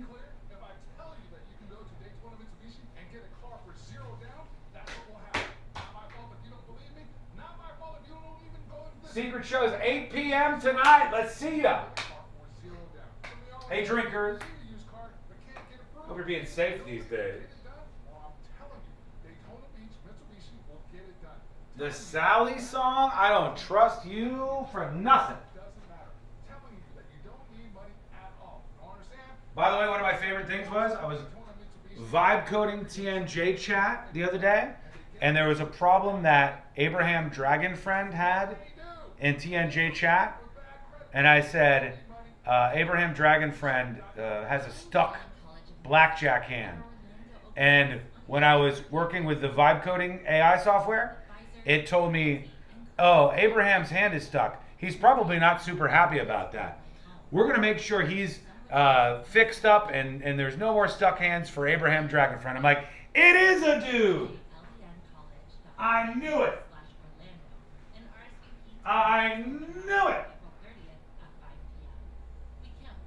The whole time? The whole time?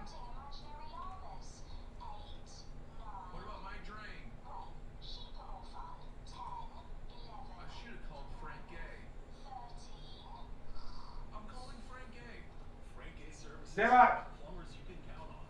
From clogged drains to leaky pipes. We fix it all. That's the Frank Gay way. FrankGayServices.com. It's the Marketers Report. In this edition, Heather Sparks, head of content and Zenith, the Publicist Media Agency, discusses the inherently human power of... There we go. Today Alert is ready. We got a couple minutes and we're back live. Gonna have some random dude to bowl in my place? That would be hilarious.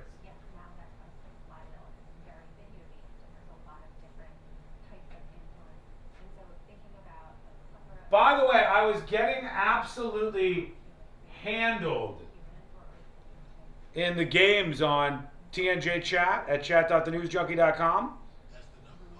But I went from 30,000 points all the way down to 20,000 points. Now I'm back up to 30,000 points. And watch this. Ready? Coin flip right now. Incoming. Coin flip. Here we go. I won! Ha! I won the coin flip. All right. Cool. Yeah, I got that one. That was a pretty big win on my part. Let me just double down here. Gamble, blackjack, 1,000 point bet. All right, I got king 7. I'm standing. But the dealer shows a king. I still should stand on king 7, right? Push. All right, I got my money back. That's good. 1 minute. 1 minute, we're back. TDG says, I was all the way up to 15K points and now I'm all the way down to 1,000. You are on a slide. You are sliding on down that hill. We're coming back. Power Hour rolls on.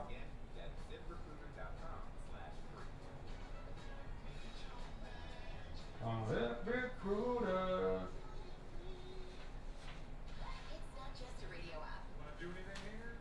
Yeah, shoot, we just did some. Your match on ZipRecruiter. Try it free. It's not just a radio app. It's what's happening right now. It's on. On the iHeartRadio app, you're not just listening. You're in it. You better believe it. From breaking news Splashdown confirmed. to what's happening in your community. Local, national, and world. Live moments. Impacting millions. Real voices. Hey, it's Ryan Seacrest. Amazing prizes. Plus, talk to your favorite hosts using the TalkBack mic. I have loved always hearing you guys. This is where culture comes alive. I listen everywhere on the app. Download the iHeartRadio app today. Real Radio has your chance to win $1,000. Just enter this nationwide keyword on our website, RICH.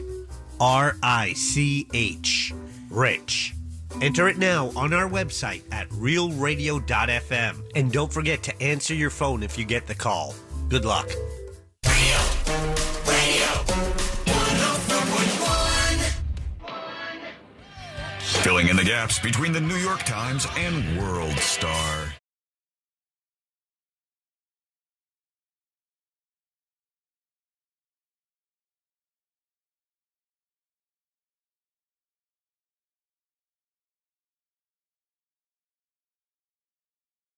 So good to be with you. So good to have you. Learn more about the show, and I want you to do this over on the website, thenewsjunkie.com. By the way, Secret Show is streaming live tonight for subscribers. Secret Show is streaming live tonight for subscribers at 8 p.m.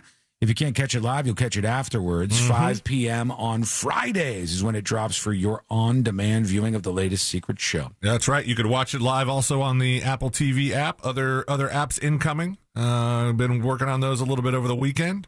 Really? But I did also look. I don't know if I told you this. I was looking at the stats for the number of downloads and stuff. Yeah. And it shows me where the people are, like what country they're in, and downloaded them. And of course, most of them are the United States of America, as one would expect. Most of our listeners and viewers are in that area, yeah. And then we had one download in Iceland. Oh, yeah, we got an Iceland guy. Yeah. Oh, so that guy's not lying? He really is from Iceland.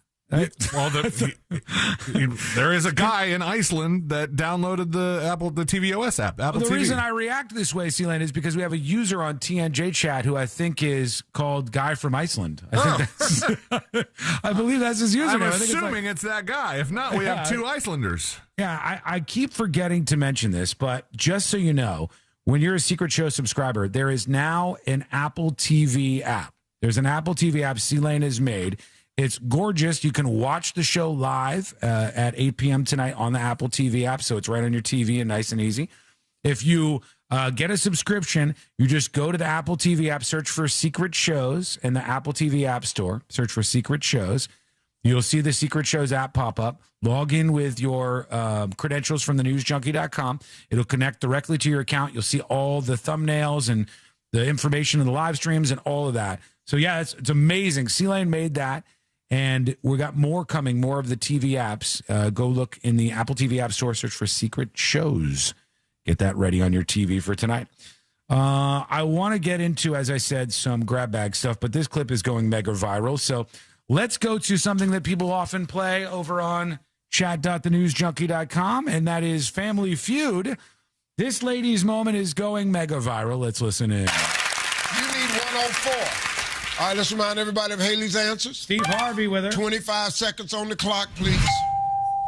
We asked 100 single men. Name an occupation your girlfriend would have that might impress your dad. Secretary. See, I even stopped on that one. I was like, this lady's answers, all of them, we could explore for like whatever amount of time. But name an occupation that would impress somebody, and she said Impress secretary. your dad. Yeah, nothing against secretaries. They're great and all, but I don't know if that's what I would have answered in this question. Anyhow, I'm sorry. But Please. We asked 100 single men. Name an occupation your girlfriend would have that might impress your dad. Secretary. Name something a cowboy might get off his horse to do. Meet a cowgirl. Fill in the blank with one word. Blank nuts. Bees. What time? He's trying to get past the fact that she just hit him with the D's on name something that goes before blank nuts. I wish she said D's. She said these. These nuts. They still counts. Still counts. Ha! Got him. Every clip I've seen of this so far did not show if that was one of the answers on the board, so I want to know. But I found all the rest of her answers pretty weird, too. You start thinking about lunch. 10 a.m. Name a drink you cannot drink fast. Milkshake. That was not bad. I mean, now the question that I haven't seen answered anywhere, is D's actually on the board? Is that actually on the board for a Family Feud thing? I think in 2026, yes, D's nuts would be an acceptable answer. I think you're right. Hang on. Let's see. Are they going over them here? All right, there's the secretary one. Secretary, survey said. Nobody on secretary. Doctor was number one. Name something a cowboy might get off his horse to do. You said, go meet a cowgirl. All right. Survey said. Oh, she's not doing great. She is not doing great. Come on, Trina. Go to the saloon was the number one answer. Fill in the blank with one word. Blank nuts. You said D's. Come on. Show me D's nuts. Now, if they win because she did that, this is going to be fantastic. It's even better in print. D's nuts. Come on. Survey said 3. Nice. Not a lot, but you'll take it. At least it's on the board. She didn't do spectacular in her final round there. 7 is what she got for the 10 o'clock. Wow. She wasn't the best at Family Feud, but you could see some people who are a little bit better if you play along over on chat.thenewsjunkie.com. There you go, just like that. We were talking about the Netflix games, and a couple people chimed in on the texting service saying Pictionary is super fun on Netflix. If you go on your Netflix games, I'll give it a shot. How do you even play that on Netflix? You have to draw, right? You would probably the same way you do Jackbox. Jackbox has some things where you draw. You log in on your phone, and they'll give you like a little canvas that you kind of draw with your finger. I think actually Pictionary lends itself to phone-based, party games very well. That's kind of cool that it works that way. Bad news in the music world, not just what I started off with today, saying that this crop of famous musicians across all genres is like really not pulling it off right now. It's really a bad time for great music, I think, personally. Maybe I'm wrong. You tell me why. But LeAnn Rimes has had to reschedule 2 concert dates from her 30 Years of Blue tour due to her health. Her health is not good, she says. Well, I wonder what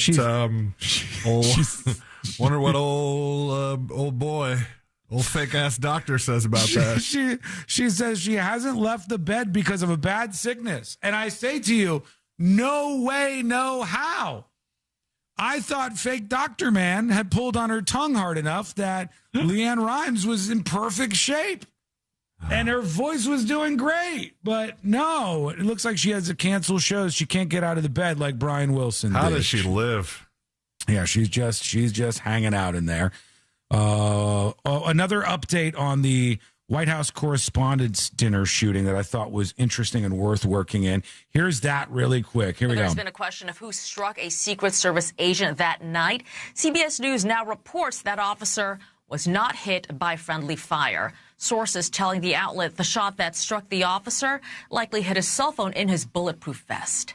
Lawrence Ainsley and Brian. So they said that the officer who got hit by the shooter at the White House Correspondents' Dinner was saved in part by their cell phone. Their cell phone was in their pocket, and it acted as a secondary shield during the White House Correspondents' Dinner shooting, saved by the cell phone. Give us your thoughts on all of this with dispatches and emails. Email the show tips, TIPS, at thenewsjunkie.com. Had you ever thought for a moment about giving Jackson a double first name? Did you consider that at all? I mean, he has a middle name. Why would I need a double first name? What, I didn't even really know what a double first name was until I saw this story today. Sounds I like more know. of a girl thing than a guy thing. They got all sorts of different examples of it, but like John David, they said John David is a double first name that your kid might have, or Anna Claire, or Ellie Mae. Ellie Mae is maybe a more common one. Mary Love, that I haven't heard of before. And they're saying this is like the double first name thing is much more common in the South. Yeah. I don't know that I know anybody who does a double first name thing though. I'm trying to think. Mark Paul Gosselaar, I think. Does he go by Mark Paul? Mark Paul, yeah. Whenever you use like the 1-2 punch for somebody's name, this is a double first name. And there's a woman who's doing some interviews today saying that she has a message for parents considering the trend. She's saying, don't do it. It makes things difficult. Whenever I introduce myself, I have to explain my name, which I don't really feel like this would be that big of a problem. She says, I have to say, hi, my name is Mary Love. It's a double first name, like Mary Catherine. For 4 years in college, I was consistently called Mary by my professors, she said. And she says she wouldn't change her name. She loves having a double first name, but she's saying there's some awareness now, and she wouldn't recommend it for parents naming their kids. It's bad. Any double first namers on the way out willing to weigh in on whether they think people should do it or not, let us know. Bobby Joe. Oh, Billy Bob.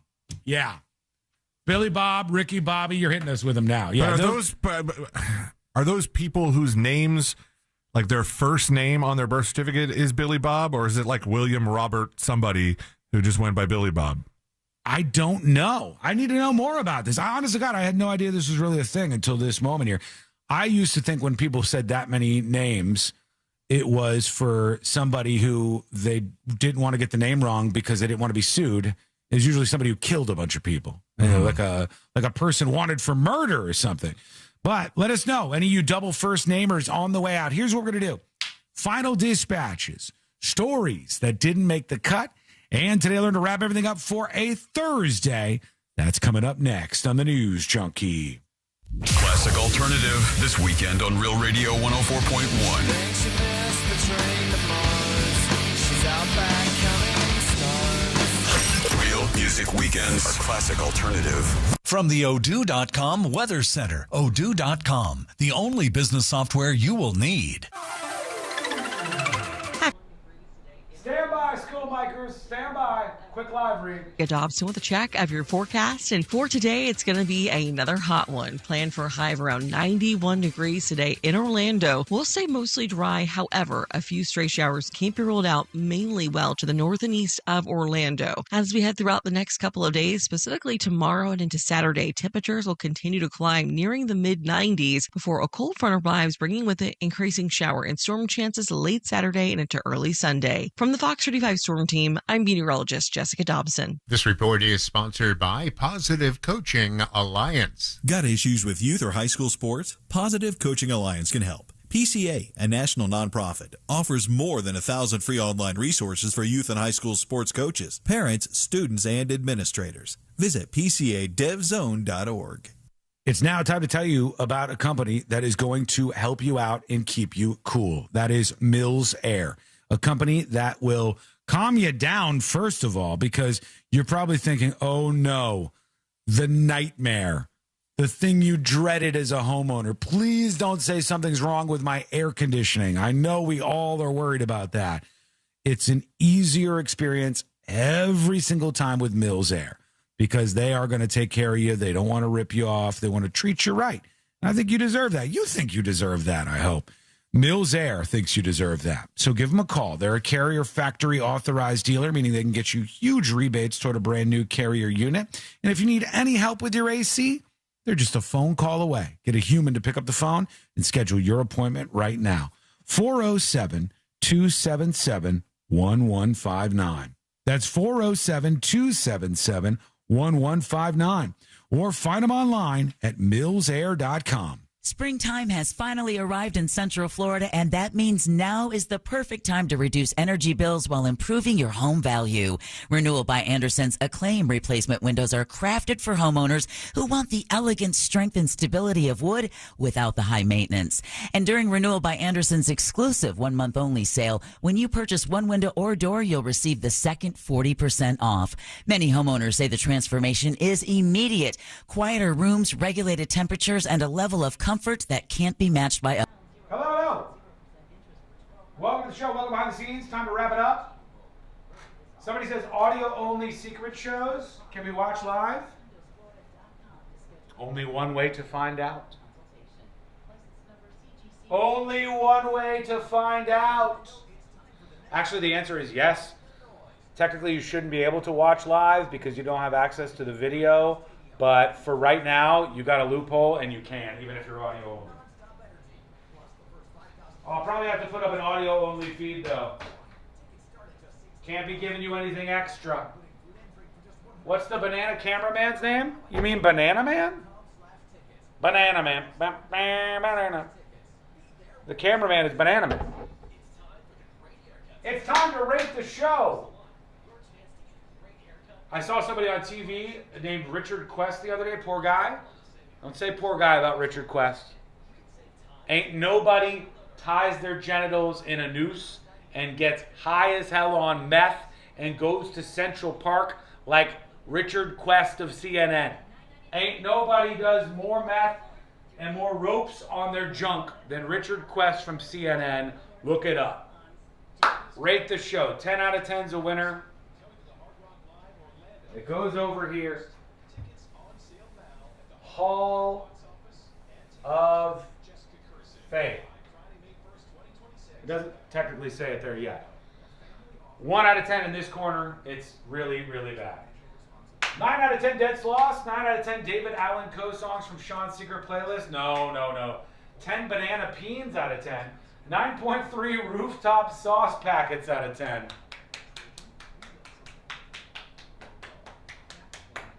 8 Sean finally tying out of 10, 10 out of 10, 10 out of 10 broken self-checkout lines, 9 neighborhood watch signs removed out of 10, 10 out of 10 obscene bananas. Thank you, people. Thank you. Appreciate all the fine ratings today on the show. Again, Secret Show's 8 p.m. Ted says 10 out of 10. TDG says 69 out of 10. 10 wins and Fritz on the street. 8.7 D's nuts.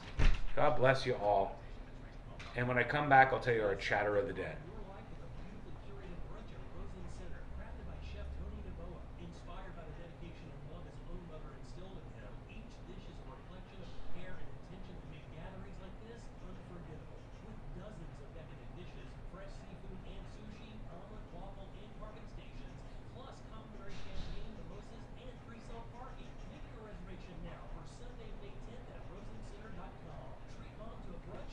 Okay.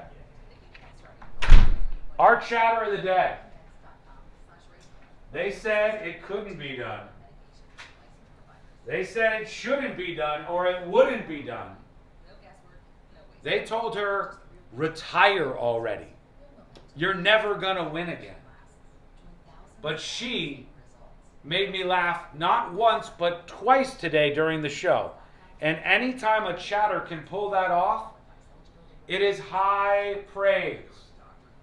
So that's why I am proud to tell you our chatter of the day from multiple platforms, Bootsy Moonshine, everybody.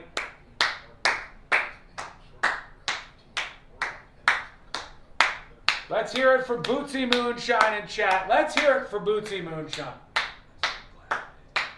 Come on.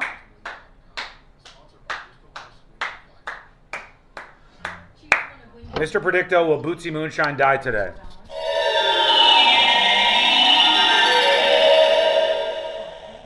Yes, without question.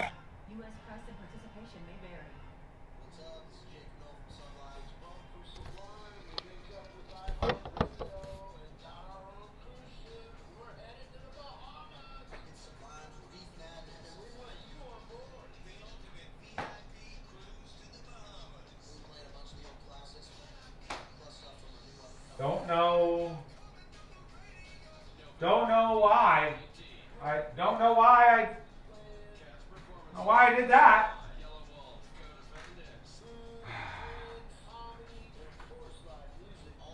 Sorry.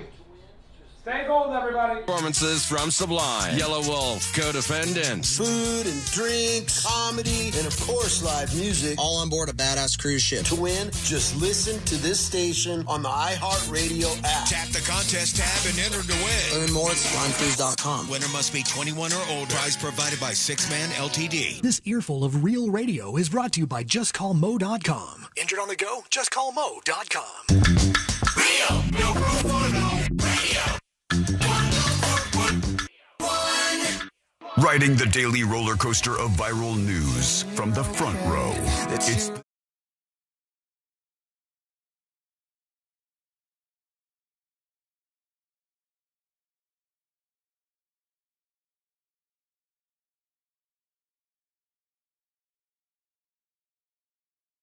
That didn't make the cut. And today I'm going to wrap everything up for a Thursday.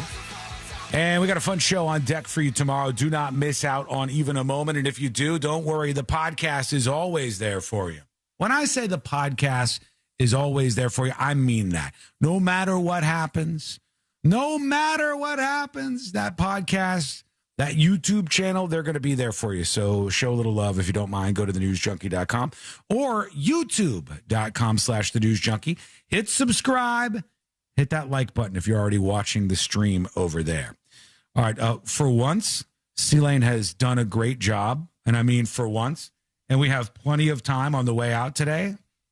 There was a lot of previous in the week, a couple of days where there was a very short segment on the way out. Me, yeah. And when I have to blame what are you going to do with somebody yourself about this, I have to blame somebody. I can't blame myself, even though it is actually my fault. I have to put the blame on somebody, so it'll be C-Lane. Let's see what we have here today. Kind of don't really have any choices. It's running out. The amount of options is really, really shrinking. Here is new footage, I guess, just resurfaced or just released. Remember the lady who sued successfully the cruise line? Yes. Because they gave her all the tequilas? Was it $300,000 or something? Yeah, now they've released the security footage of her at the bar drinking some of the tequilas. Let's see what goes on here. In this never-before-seen surveillance video, you can see Diana ordering shots of tequila at one bar after another. She goes. Here, all in just over an 8-hour period. This is my nightmare. This is my nightmare. Ladies and gentlemen, behold Christopher Lane having shots at this bar. Here, and this bar. Here. Quick cut. That would be the greatest. And they go, folks, we had to edit this down in the interest of saving time for the broadcast. We couldn't show all of the shots that C-Lane had, but here we go. So they show her, and they're like, here she is. Tequila. Here, all in just over an 8-hour period. Her eyes were glossy. You don't have to be a toxicologist. You can tell by listening to this lady, she's drunk. She says she eventually blacked out and was severely injured after falling down a flight of stairs. Carnival claims the fall never happened. I found bruises, and I was like, where did I get these bruises? And they couldn't tell me. They said I never fell, and I never went into anybody's room. Body cam video shows her being escorted by ship security back to her stateroom, where she drunkenly confronted her two shipmates. If you were my friend for 30 years. Oh, God, I know who this person is already.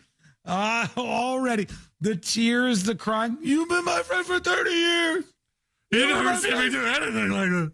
Can we interview the friends from her cruise cabin and go, do you think she should have gotten a 6-figure payout from the cruise line? Because I got a feeling they'd say no.